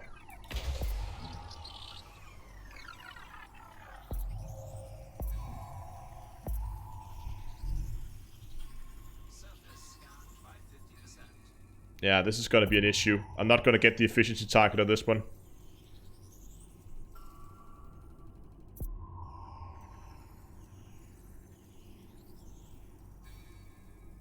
Oh, it was damn close, though. If I can hit one more there on the back, that spot there, then it should be okay. Oh, hold on, I only sent... Ah, if I only sent out 6 probes, and it was a 7. Come on, land. Yes, perfect. Ha!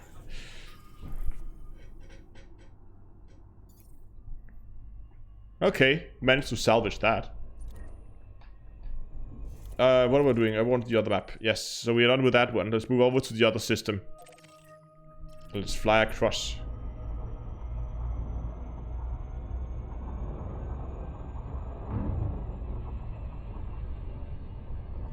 Now I'm wondering, can we actually see ourselves where we are? I assume that's us. It could be fun if we could see it when we begin to fly out, because what I'm expecting to see is that we're going to spend a lot of time, then suddenly we're going to move across here very, very quickly. But I'm not sure if we can actually see ourselves move. Try to zoom in here.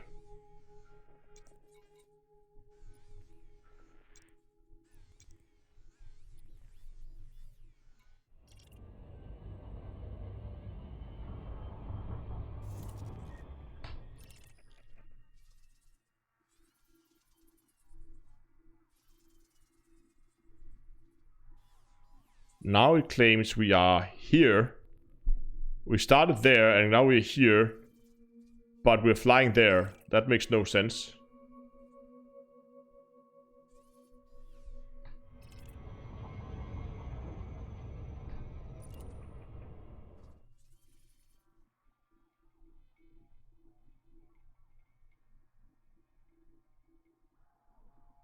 Is it moving? It's really difficult to see though.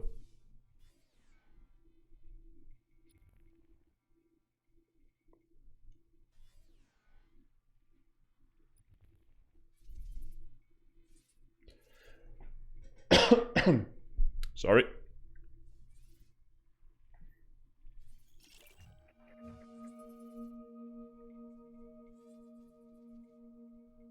Doesn't really seem like we're moving.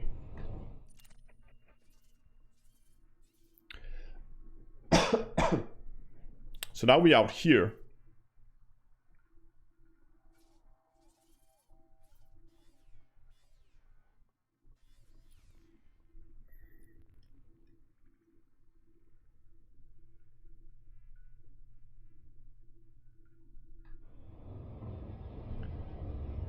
Okay, right now it should be around halfway between the two systems.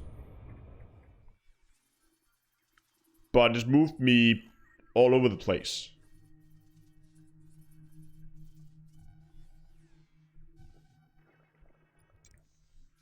And it's not really moving in real time either.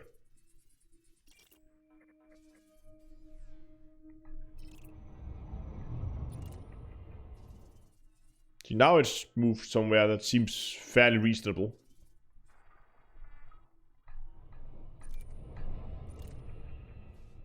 And now we're out there.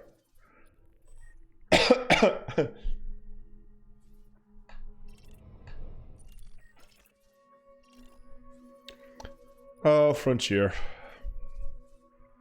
Go home. You're drunk.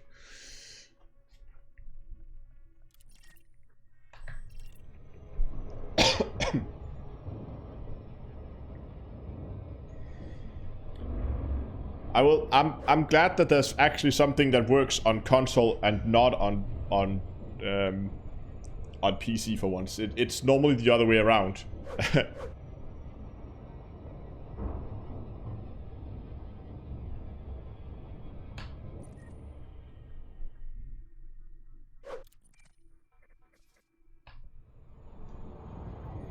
We have Balls says, oh my god, I watched so many of your videos. I'm new to Elite Dangerous. 5 days new. And I'm loving it. How are you? I'm doing great. And Mark says, I'm not saying it's aliens, but it's aliens. Yeah.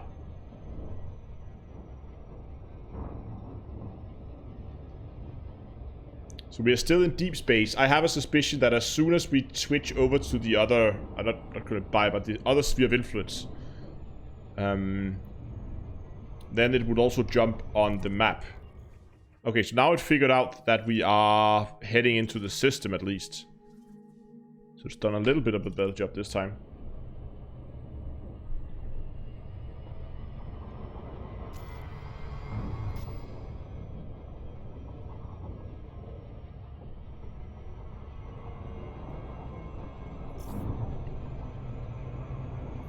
See, I should have fitted a Super Cruise Assist module. That module has, by the way, become one of my absolute all-time favorite things.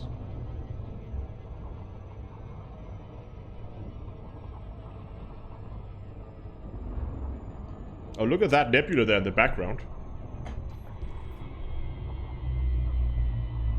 That looks pretty.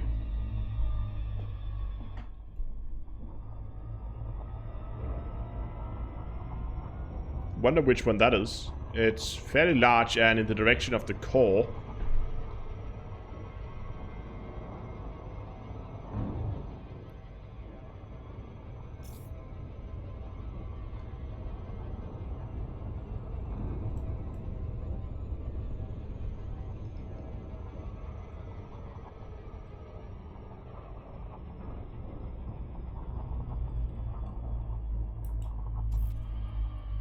Yeah, already started my journey.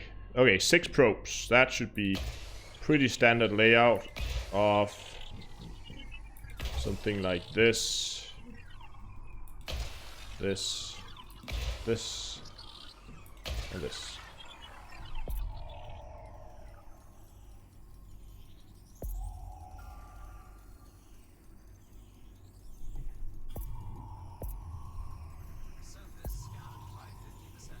So, you ask, what's the plan for the stream? I'm gonna begin making my way towards my first bit stop on my way to Colonia. And just having a quick look around what we find in terms of interesting planets along the way. That is, that's pretty much it. Okay, I think we're done in this system now. I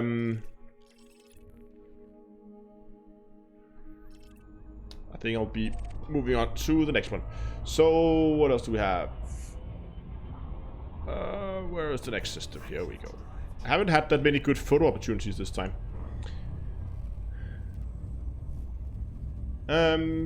What stick am I using? I'm still using my X56 from Logitech, or this one's one of the old one from Cytec. It's okay. It has definitely some flaws. The software is, well, I'm considering not even installing it sometimes, but... Oh, hello. I was right. To say the least, the software is not very good, the drivers for it, and it does have some issues if you don't have enough power running to the stick and the throttle. So you need to make sure you have plenty of power from your USB ports, so don't just plug it into a... to like a breakout thing on your monitor or something like that, which I don't know what else you could do, but yeah, they will get ghost presses all over the place. So it's not the best joystick by any means. If you can work around all the bugs and errors with it, then it's okay. But if I were to buy something new today, I would buy maybe an X52 Pro again, if I wanted to go that route. Or alternatively, I will be looking at some of the more expensive gear from either someone like Whirlpool or what's the name, BBK. They also have some pretty cool stuff.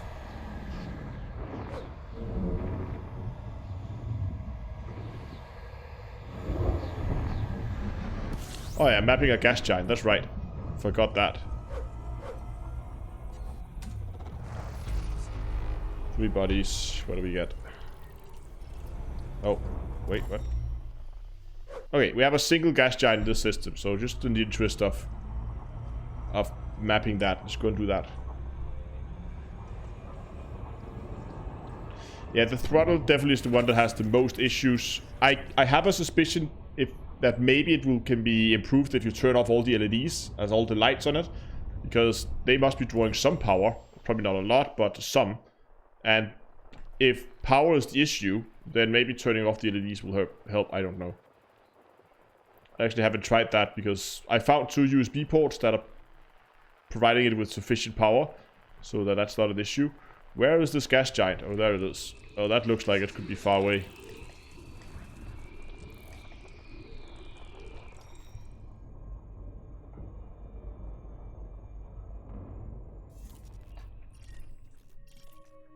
Yeah, 26,000 light years. I'm not flying 26,000 light years. Okay, Marco says that he even modded it and he removed all the LEDs and it still has the ghosting issues. Okay, then I don't know what it is.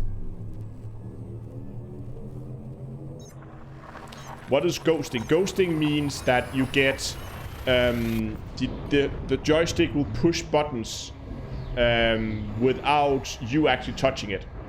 So for instance, you could have the joystick just sitting there on your disk, and then suddenly it would deploy your landing gear, or it would boost, or it would go send you into silent running, or whatever you have mapped to the buttons on it.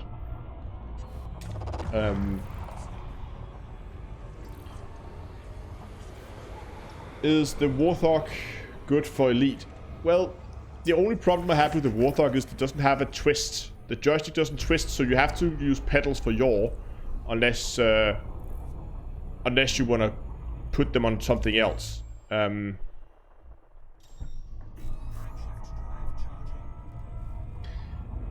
mean, I really have a hard time. I mean, there's lots of good throttle units out there. I mean, Verbal has a really good one that looks really, really awesome.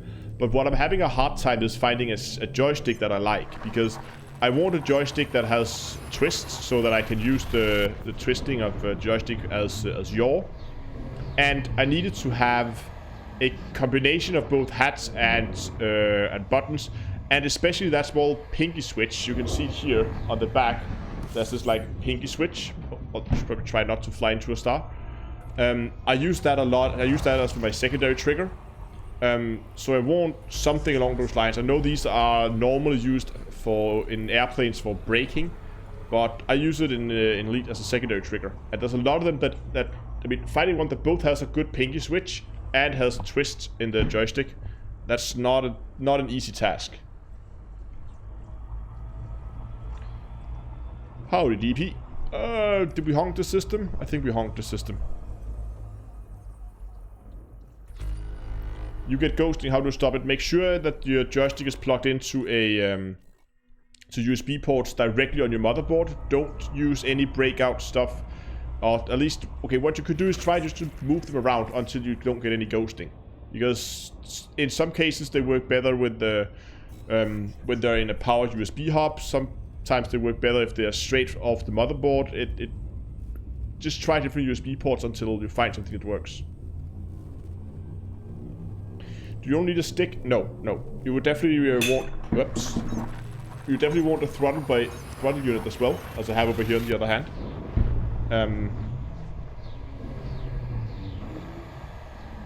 Some people would go dual stick, but I don't think it's that many that go that route. I prefer a throttle and a stick.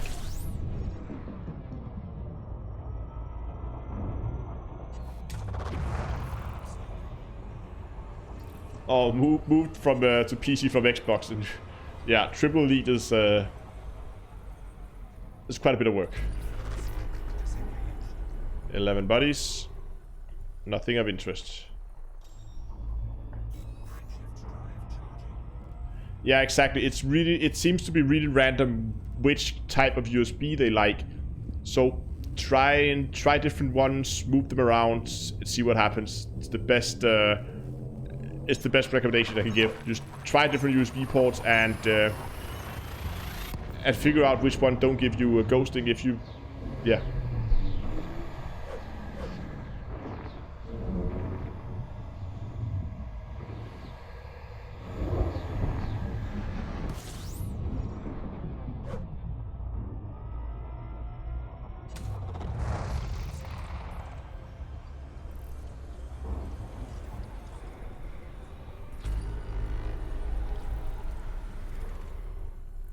Okay, this is a good opportunity. We have a system here with a single gas giant. So we can get a full system scan for mapping and scanning this system.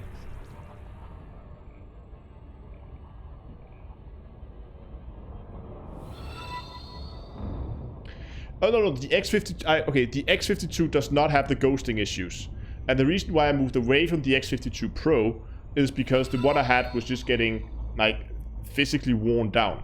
I mean, the buttons were not responding anymore because they were just worn down. I've been playing with that thing so much that... thanks for all the subscriptions on YouTube and follows on Twitch. Okay, what were we doing? We were scanning that that one gas giant in system, and then we're gonna go and get the full mapping, and we could try to do a map of a gas giant, which was requested from chat. There we go. And it's lovely. It's far away again. Please don't be on the other end of the solar system. Or 7,000. Okay, you know what? We're gonna take it just because.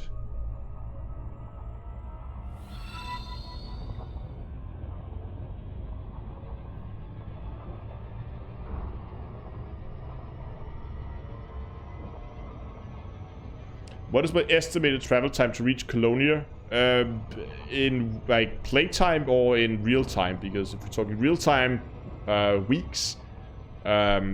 Playtime, I don't know. Probably a lot. I mean, how far are we from the bubble now? So we made about 2,000 light years today, and so far I've been streaming for 2 hours. So I'm making around 1,000 light years per hour. So if I'm keeping this pace up, it'll be another 5 hours before I'm at my first destination, and from there I'll probably have around 20 hours before I'm at before I'm out at Colonia. So about 25 hours. Drill. Oh wow. Hello and welcome to the stream.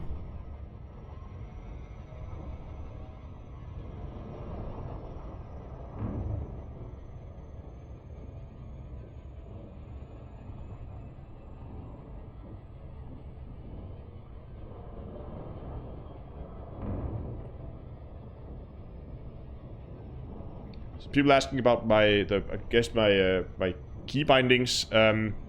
On the throttle I have like small hat switches on the side, and I use those for opening. You can see here now I'm just pushing it to open up the FSS scanner.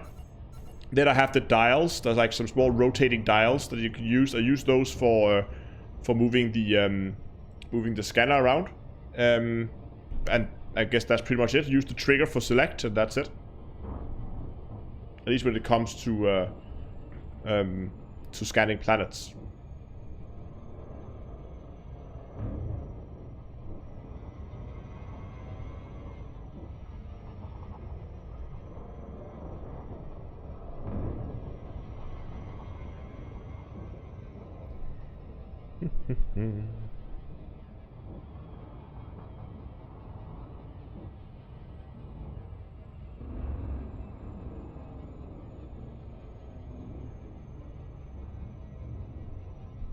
Okay, almost there.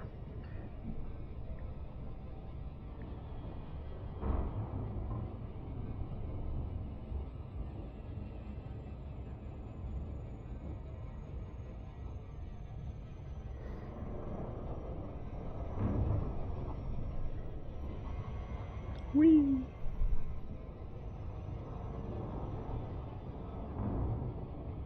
Oh yeah, key bindings takes a long time. I mean, just sitting and getting everything mapped. That's always the issue when you switch to a hostess or switch to a new hostess, is it will take you time just to figure out where everything is, and just mapping it will take you at least an hour, and then afterwards you forgot where you put half of it, and you're sitting like, oh, hold on, where did I put my landing gear? Okay, it's probably that one. And then suddenly you turn off your shield or something.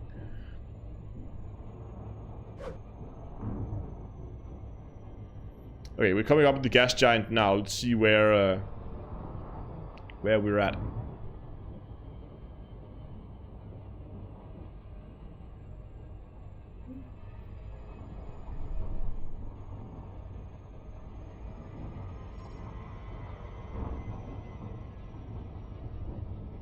It's a pretty planet.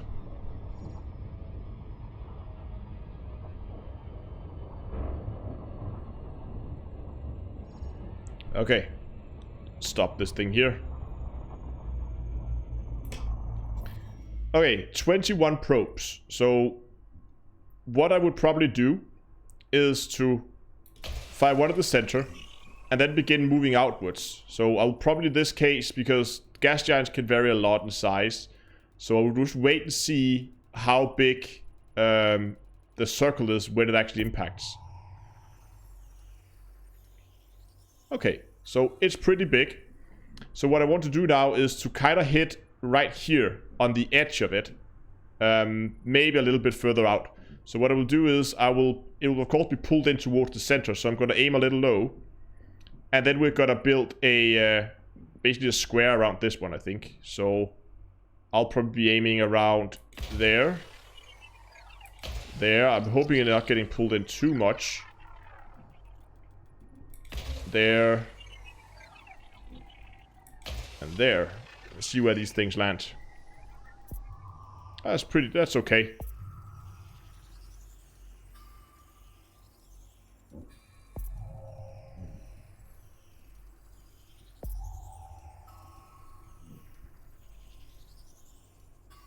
Okay, so now I can continue this pattern. And now I want to kind of hit in that section there, maybe a little bit further out. So I'm gonna go and aim slightly further out than I did before. Probably around there, I think. Oh, if I use the right trigger, it's probably a lot easier. And then the same thing there. There, and probably there. That's okay as well. We get good coverage on that area as well.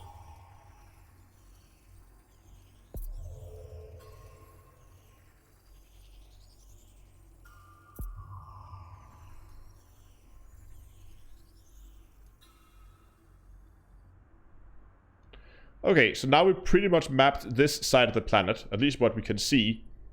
But again, we can continue the pattern and we can shoot on... That is right on the horizon, so I'm going to shoot slightly over the horizon. I'm going to do that on both sides. So, there as well. I'm going to shoot one there. And there.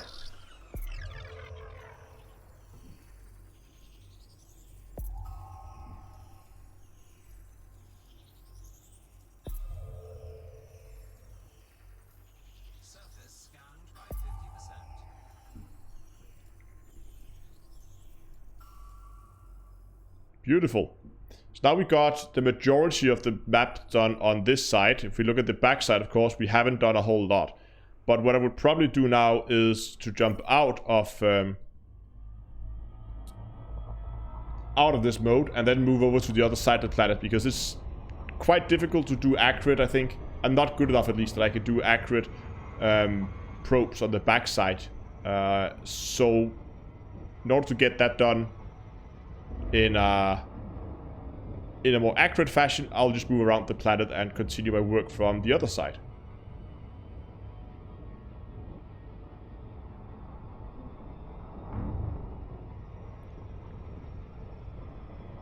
Making sure I can get...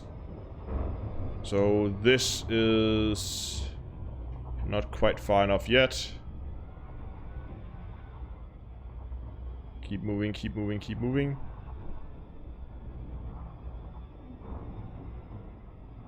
There we go. Okay.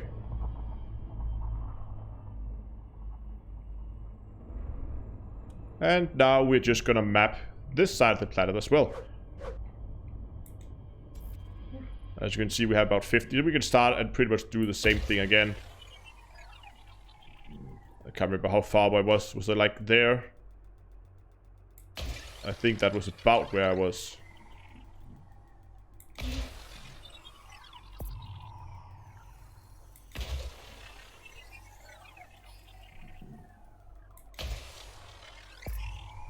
Ah.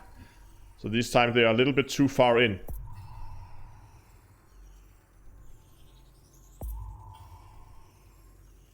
Should have shot further out towards the edge. I'm maybe a little bit closer to the planet this time than I was before.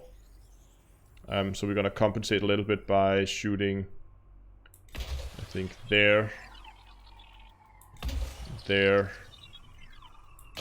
and there, and there, I think. Ah, much better.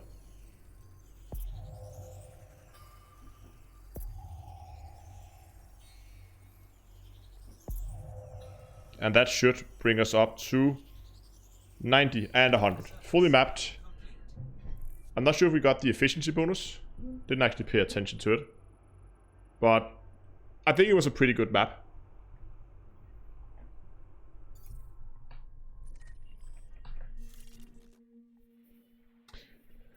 For how long are we? We're actually getting pretty close to the edge of the region.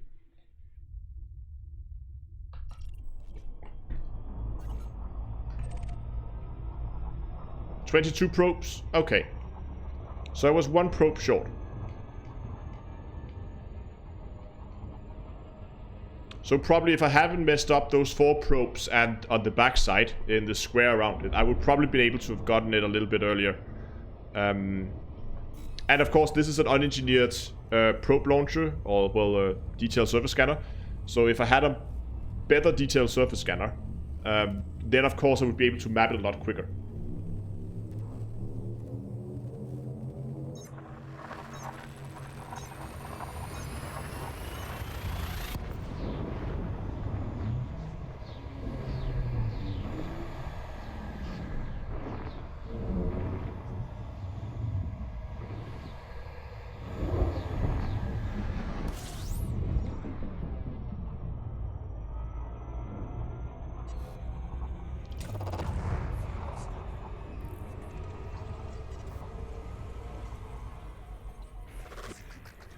Do you have any specifically planned videos for the future once I reach Colonia? I don't have anything specific in mind. It's probably going to be something along the lines of like when I get out there, I'll probably do a small video on arriving at the first time, like what is a quick overview of Colonia, or maybe something along those lines. And then eventually, as I begin to progress out there, as I said, the videos is going to be, instead of being more guides, tutorials as I normally do, they'll probably be a lot more like Let's Play kind of videos as I begin to discover the area and learn about it. So I'll probably do something like, okay, so now we arrived in Colonia, what's the first thing we need to do? Okay, let's start by building ourselves a mining ship, get that thing up and running, get some cash flows, and then begin looking into the engineers, and eventually begin expanding the fleet with more and more ships, and do it kind of like a little bit like a live stream, kind of the same idea but edited down, right? So I would probably record them in a similar fashion to what I do when I live stream, of course without people to talk to in chat. So I would just be basically narrating what I'm planning to do and why I'm doing what I'm doing, and then I would edit that down to a maybe 10, 15, 20-minute video, something like that. 20 minutes might be a little bit on the long side, but that depends how much I'm gonna be able to cram in there. What do we have here? Nothing of interest. Okay.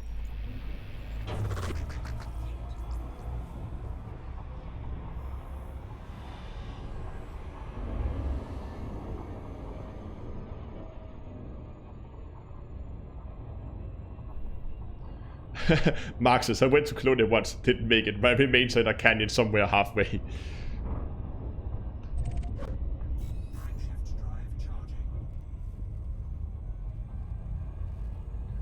Top 5 ships. That's a good one. I would definitely have to say that the Diamondback would definitely be in there. And that's just because I love the Diamondback. It's such a joy to fly. And because it's like, it's one of those, it's not the best. I know there are better ships, but it's just such a joy to fly the Diamondback Explorer. I really enjoy that. I think the Corvette maybe, because of its combat capabilities.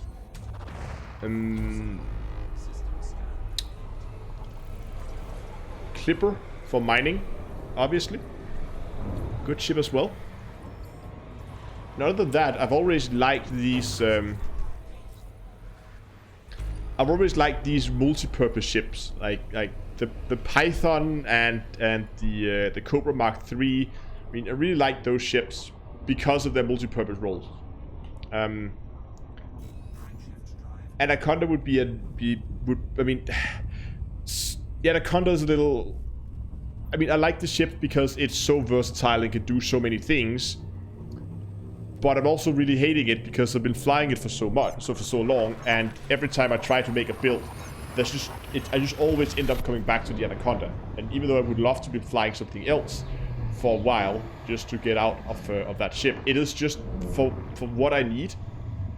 It is just the best ship out there.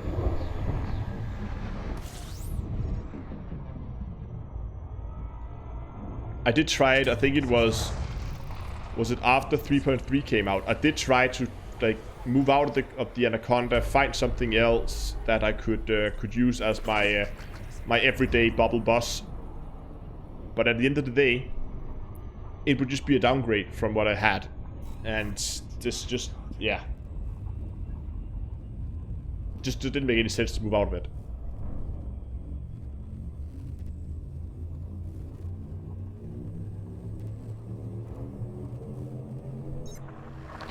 Exactly, as Silver says, if the Diamondback had a class 5 slot for a fuel scoop, it would be really hard to argue against it. But here's so my argument with the Diamondback is, as a bubble bus, you don't need that huge fuel scoop, because if you're sitting on in a 70 light year jump range ship anyway, chances are you're going to be able to reach your destination without fuel scooping at all. And if you have to fuel scoop, it will have to be so little that it doesn't really matter if you do if you do a little bit of fuel scooping in the Diamondback. Yes, it's slow, but it's not the end of the world. Okay, we have some gas giants and we have some smaller thingies there. Let's move on.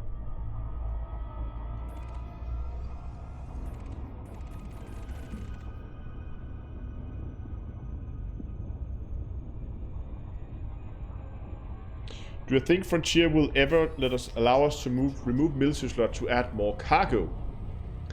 It's definitely a possibility. I mean, they've done it with the with some of the passenger liners, where they had reserved slot for passenger cabins that has now been removed. So maybe. I mean, it wouldn't be unheard of if they did it.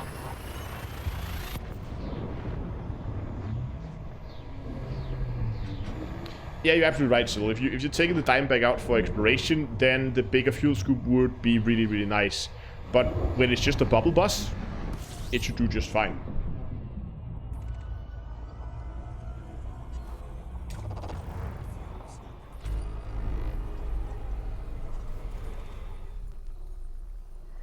Rocky Ice World. Just gonna move the microphone a little bit here. There we go. How are we doing for time? Okay, it's getting late.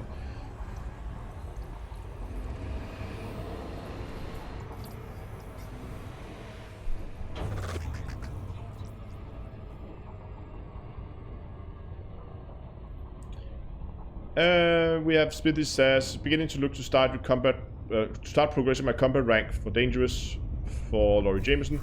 Any ships activities? Yeah, definitely. I actually did a video on it a while back. I would recommend you get yourself a Crate Mark II, you fit it out for hunting Thargoid scouts, and then you just begin slaughtering Thargoid scouts left and right. It is by far the fastest way to do it.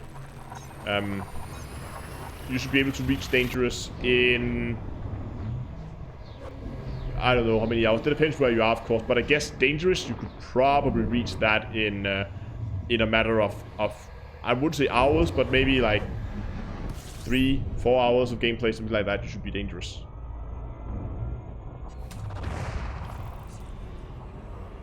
Do you think the No Man's Sky style of freighters will be elite? I don't... Maybe. I mean, we do have the mega ships that are kind of been...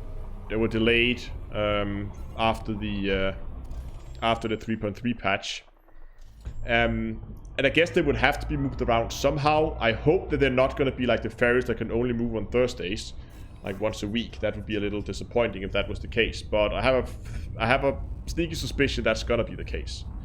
That okay, so how I think the mega ships or the fleet carriers is gonna be is it's basically gonna be a platform that you can dock on only if you're part of a specific squadron. And then you can gather fuel on it and maybe store it somewhere on the ship, a little bit like when you're donating to engineers. You can also donate fuel to the mega ship, and then you can schedule it for a jump if you have the right roles within the squadron, allowing you to say this ship should now jump to this system, and it will then do that. Hold on. No, it's not enough, like, it's just close. It will then do that on the next coming Thursday. I think that's how it's gonna end up working. What kind of missions and activities do you think it will be when we get space lakes? Base building seems to be a thing, definitely. That indicates that we're going to be able to walk around on the planets, of course. Hopefully, that also means we're going to get some new SRVs to drive around. I hope we're going to be able to walk inside ships or stations as well. But again, I'm not sure what kind of gameplay there would be around it. But walking on the planets is definitely going to be a thing, I think. Okay, I don't know. That's just my guess.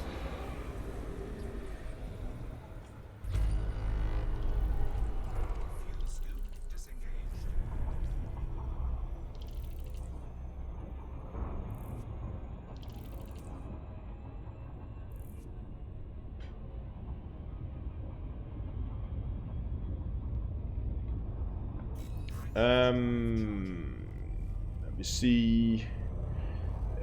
You can't get away without engineering it. You just need to be a little bit more careful when it comes to look at that. When it comes to your armor, because you will take corrosive damage. And the method I used, I didn't carry any decontamination limpets. I just had enough armor hit points that I could just face tank them.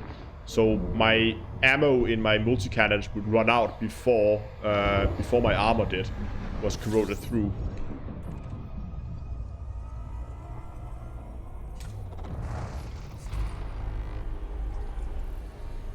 Weapons for first person? Nah, I don't know. I don't hope so.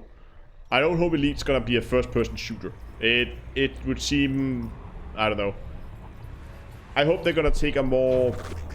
I keep the exploration side of it, right? So make it, yeah. I don't hope they're gonna put guns in the game. I hope they're gonna put new mining tools, new scanners and stuff like that, and building tools so we can build bases on the planets. And I hope those bases can then be set up as like remote our mining outposts. So let's say I find a planet that has a lot of a certain material that I need, and then I could build a mining facility on that planet that would then mine that material for me. And then I could, like, pop up the mining outposts in various locations around the area that I frequent. And oh, 21, nice. Oh, what do we have here? It's a water world.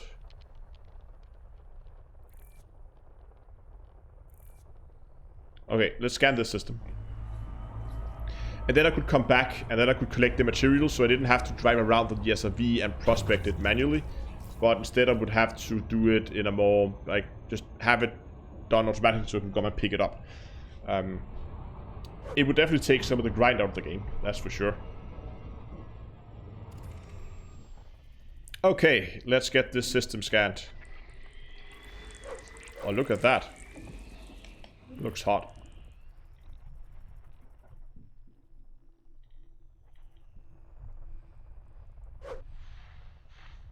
No. What do we have here? Oh, there we go. Ah, come on.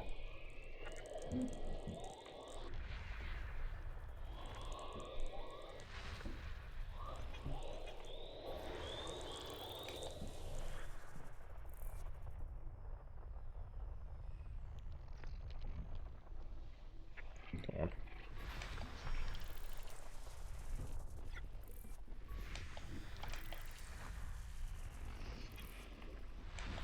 Oh, there was 2 in there.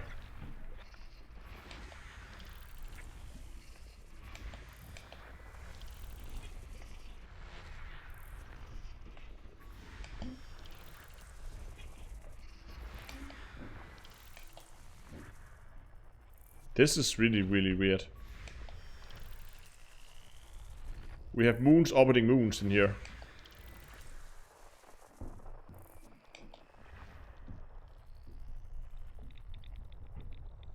I think we have another gas giant here. No. Asteroid clusters? Asteroid belts? Yeah.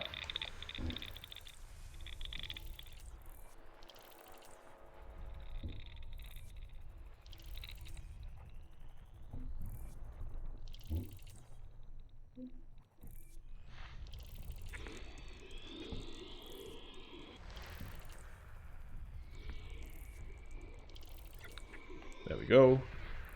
God. Oh, that's pretty.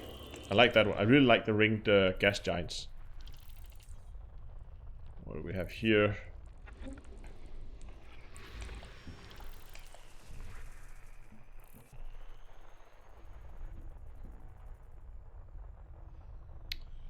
And that's another gas giant. With water-based life on it. Nice.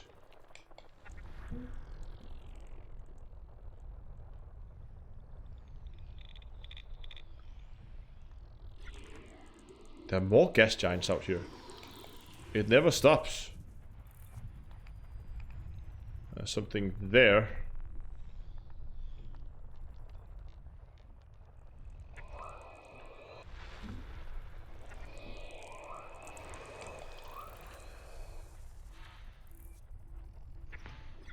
Wow, what a system.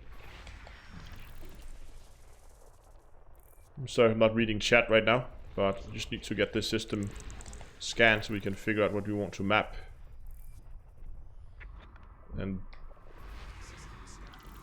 okay, so that is actually a water world. Oh, was that a ringed water world?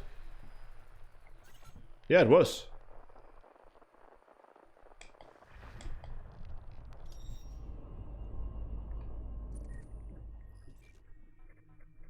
Yeah, see, there was this section here that got me all confused.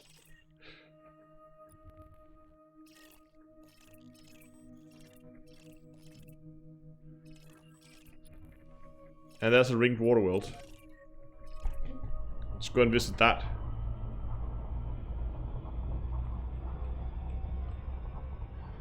Good night, Micron. Thanks a lot for dropping by. Okay, time to catch up on chat.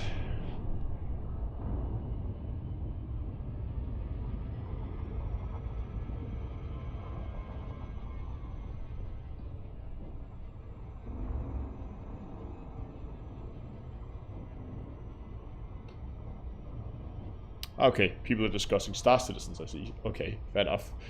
Yeah, I agree. It definitely is. I mean, I've been, of course, like anybody else, I've been keeping an eye on Star Citizens just to see what they're up to, and they definitely have, as also posted in chat, definitely have some good ideas. No doubt about it. But it's just something about the business model and this way, like that everything is like halfway done, and the fact that I think they have, correct me if I'm wrong, but didn't they say that they were not gonna release the game? They were just gonna be like a continuous, not gonna set a release date. They're just gonna keep developing it, like forever and ever and ever. Which I think is really a shame, because I think what a lot of people are waiting for is to see, okay, where is this game when it's being released? When do we get a, here you go guys, this is version 1.0, enjoy.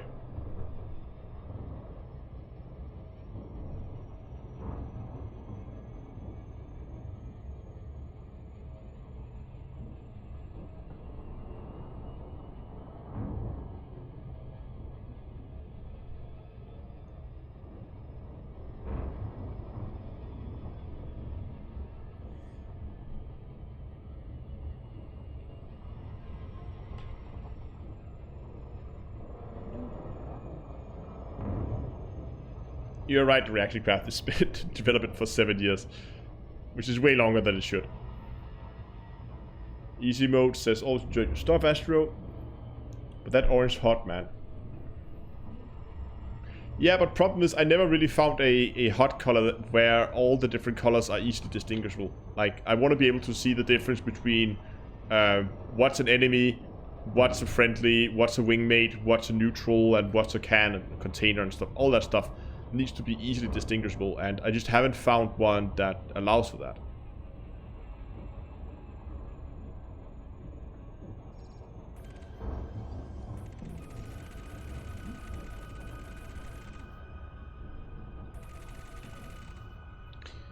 Okay, let's get this thing mapped. Didn't this thing have...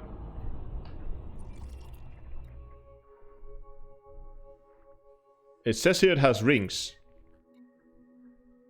It claims it has metal-rich rings. Am I just edge on to them?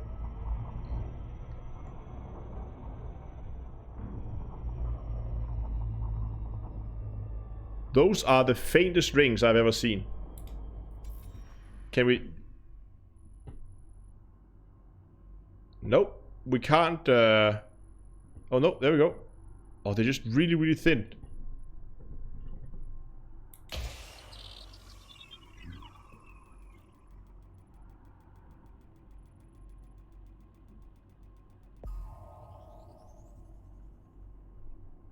Well, I still can't see the ring. Okay.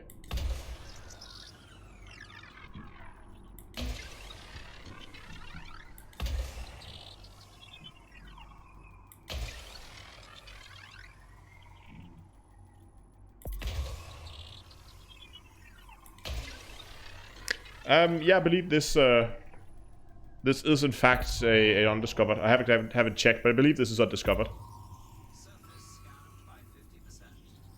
I still can't see the ring, she said.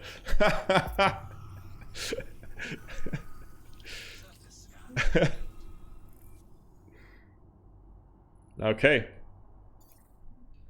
Oh wait. We can actually see the hotspots.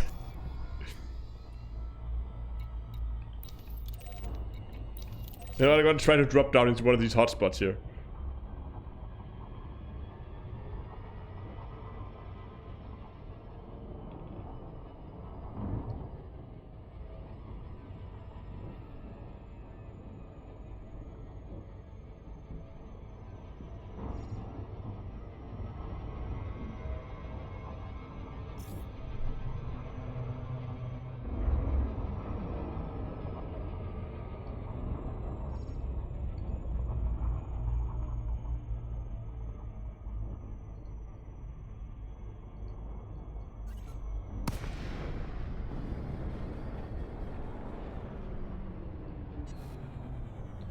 I don't know. For planetary ring, I somehow feel cheated.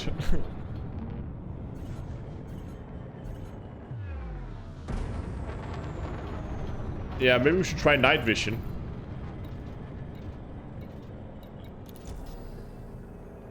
That didn't do anything either.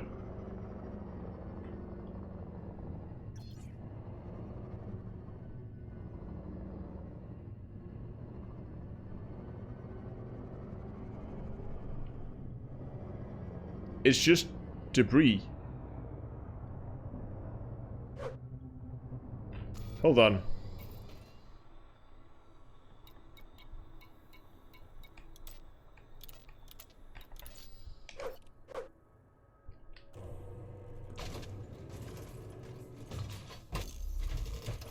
Oh, my pulse wave scanner is deactivated. Hold on.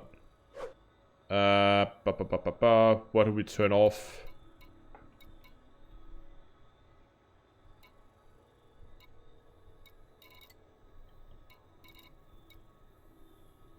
Guardian FSD booster.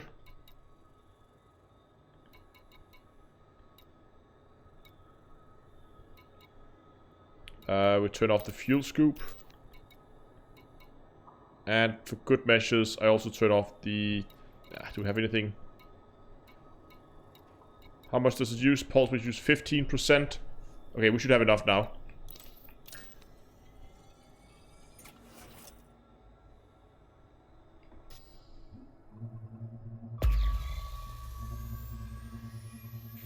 There's nothing.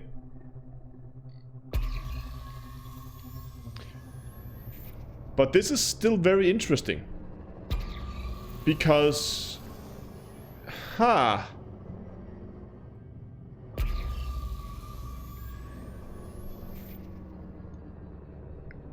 This is actually very, very interesting.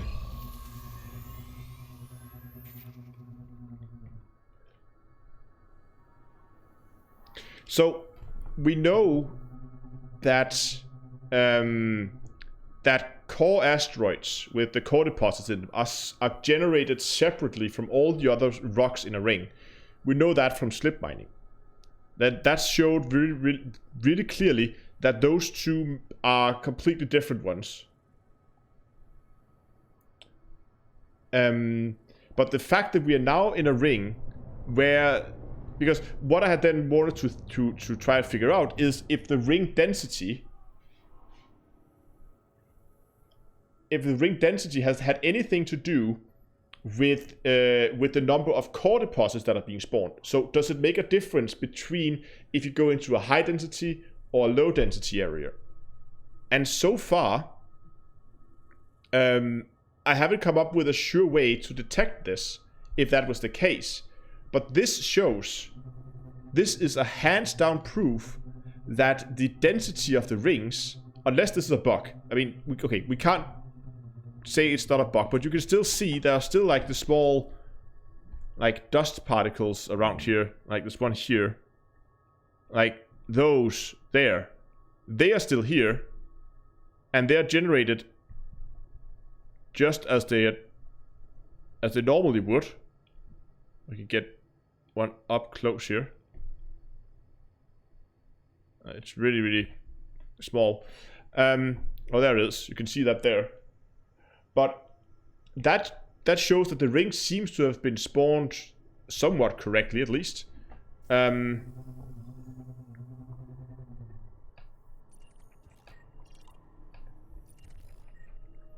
But the fact that there is no core deposits here either, if we were seeing basically what you would expect to see in a slip mining situation where there were just scattered core deposits, then I would say that the density of the ring has no effect. But the fact that the ring seems to actually have there is no core deposit tells me that it's okay. I was looking at how wide it is. You can see it is actually quite wide. I mean, 9,000 or 10,000, so it's like 12,000 kilometers wide. That's like the radius of the Earth, or the diameter of the Earth, ish.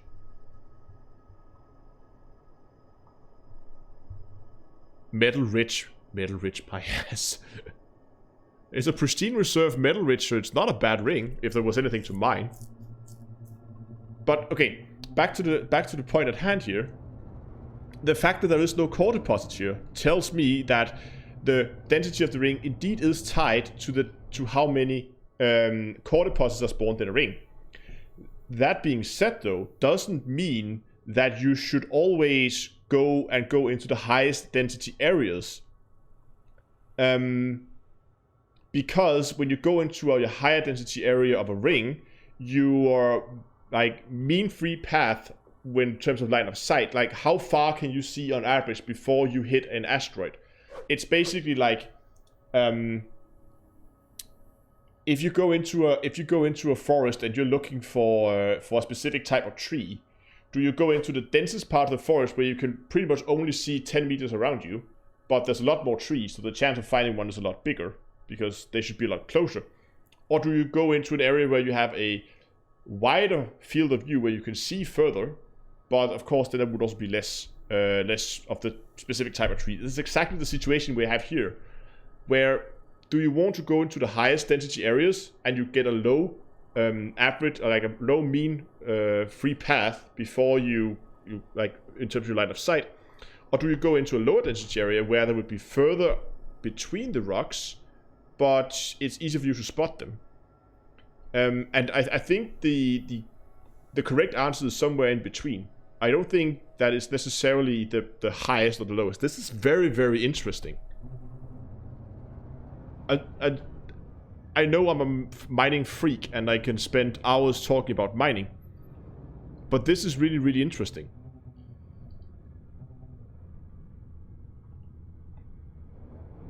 We don't go in forest, we're gamers. Fair enough. Okay, let me try to find another analogy that maybe fits a little bit better.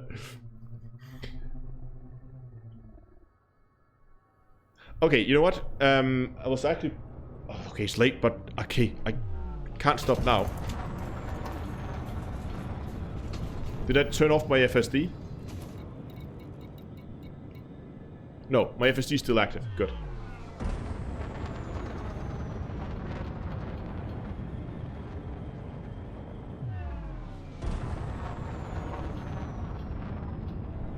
But again, like, as Matthew says, he says lower density always work better for him for core mining. But this also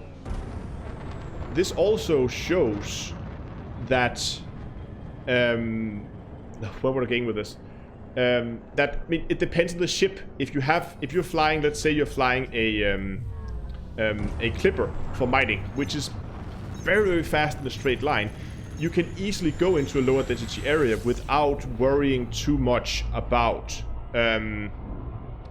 the travel time. But if you're in a slower ship, let's say you're flying in a Python maybe, or maybe even let's say a Type 9, in that case you would probably want to go to hold on, there's the hotspot.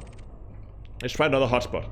No, what I wanted to do something else. I'm gonna do a drop here, and then I'm just gonna log out. I'm gonna log into another instance, and I just want to see if this is in fact. Just go into this character's own instance. There we go.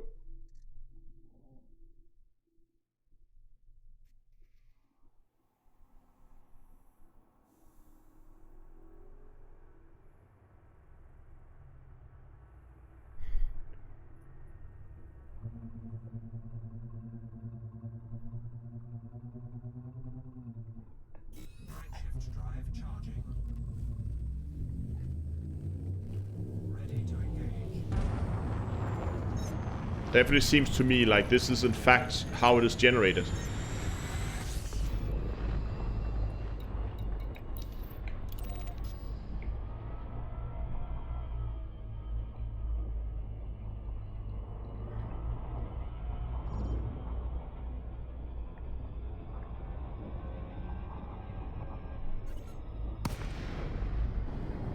Yeah, it's pretty much the same deal here.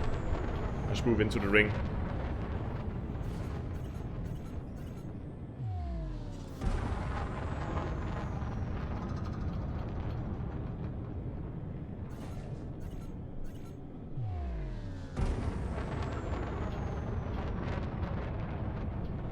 See? Nothing. Nothing at all. Okay, so one thing I want to check, now that we are at this anyway. So this planet here, you can also see how faint the rings are here on the graphic. If we look at it, we only have about 4.5 million metric tons of material. So if we take another ring, like on this planet here, look at that. This is a factor of 1,000,000 times. Just the inner ring here is 1,000,000 times, almost. 1, 2, 3, 4. Yeah, about 1,000,000 times more material in this ring here. It is also a little bit wider. This one down here was 12 kilometers wide. And this one is about 35,000 kilometers, so it's about 3 times as wide, but it has 1,000,000 times as much material, assuming they're about the same height. That scales are squared, I think. And look at the outer one here. That's even more. Is that a million? Isn't it even a million? Or am I miscalculating this? Hold on. 1, 2, 3, 4. No, sorry. That's 100,000 times. Okay, so it's 50,000 times heavier. Sorry, my bad. No.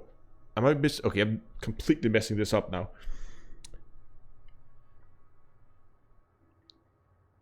It is...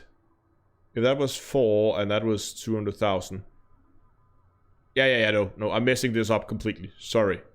That one is about 1,000,000 times heavier. This one is... Wow, it's too late for this. 200,000 divided by 4. That's what I'm trying to do. That is 50,000. Yes, okay. Sorry, my bad. This ring... Well, the inner ring is about 50,000 times as dense. And the other one here is about 1,000,000 times as dense. Not as dense. There's 1,000,000 times more materials in that outer ring than... Okay, I'm messing this up completely. I guess you get my point. There's a lot more stuff here and a lot more stuff here. And there's not a lot of stuff here. Should they do the drinking game?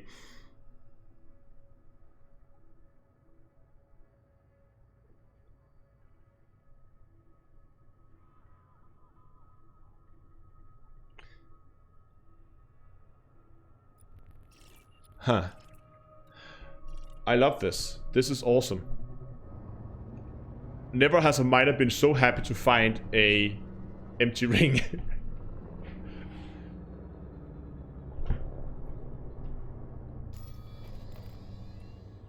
Anyway, you know what? I think on that little interesting discovery,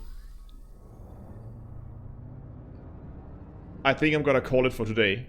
There are rocks here. We can see them floating around. Anyway, I'm gonna call it for tonight. That was really interesting. I'm really happy we found that here at the end. I might actually stick around here and do a small video on it, just because of what it shows. But anyway, I really hope that you guys enjoyed today's live stream. If you did, remember to give it a like, subscribe to the channel if you haven't already, and if you're on Twitch, you can hit the follow button over there. Next live stream is gonna be Tuesday, I think, where I will be... Oh god, I didn't think that through. Okay.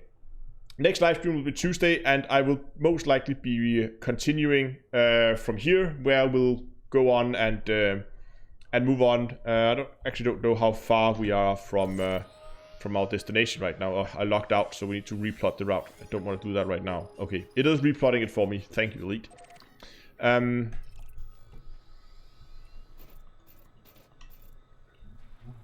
Plotting route. Okay, it's still plotting. Hold on. There we go. 137 jumps to go. That was an awful lot of jumps.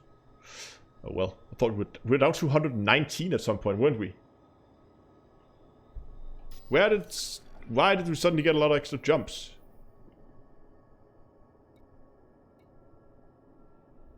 Elite, you're drunk.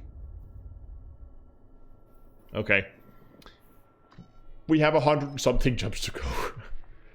Oh, you guys can't see chat. Ah, what if you can't see in game? I don't know. Anyway, this is getting too late for me now. Oh yeah, thank you. Okay, well, I'm just gonna get you guys in game again. I did turn off all kinds of stuff and modules. It's just me being really tired. So I'm gonna take the pulse wave analyzer. I'm gonna turn that off, and I'm gonna reactivate the fuel scoop. And I'm gonna take my Guardian FSD booster and activate that as well. There we go. Yeah, thank you guys. Otherwise I would have been kept jumping without my FSD booster. Let's try that again. Thanks a lot for watching. And again, huge thank you to all you guys who've donated tonight. And again, next live stream is going to be Tuesday. I'm going to continue from this point on, and we're going to be moving towards the... Go away.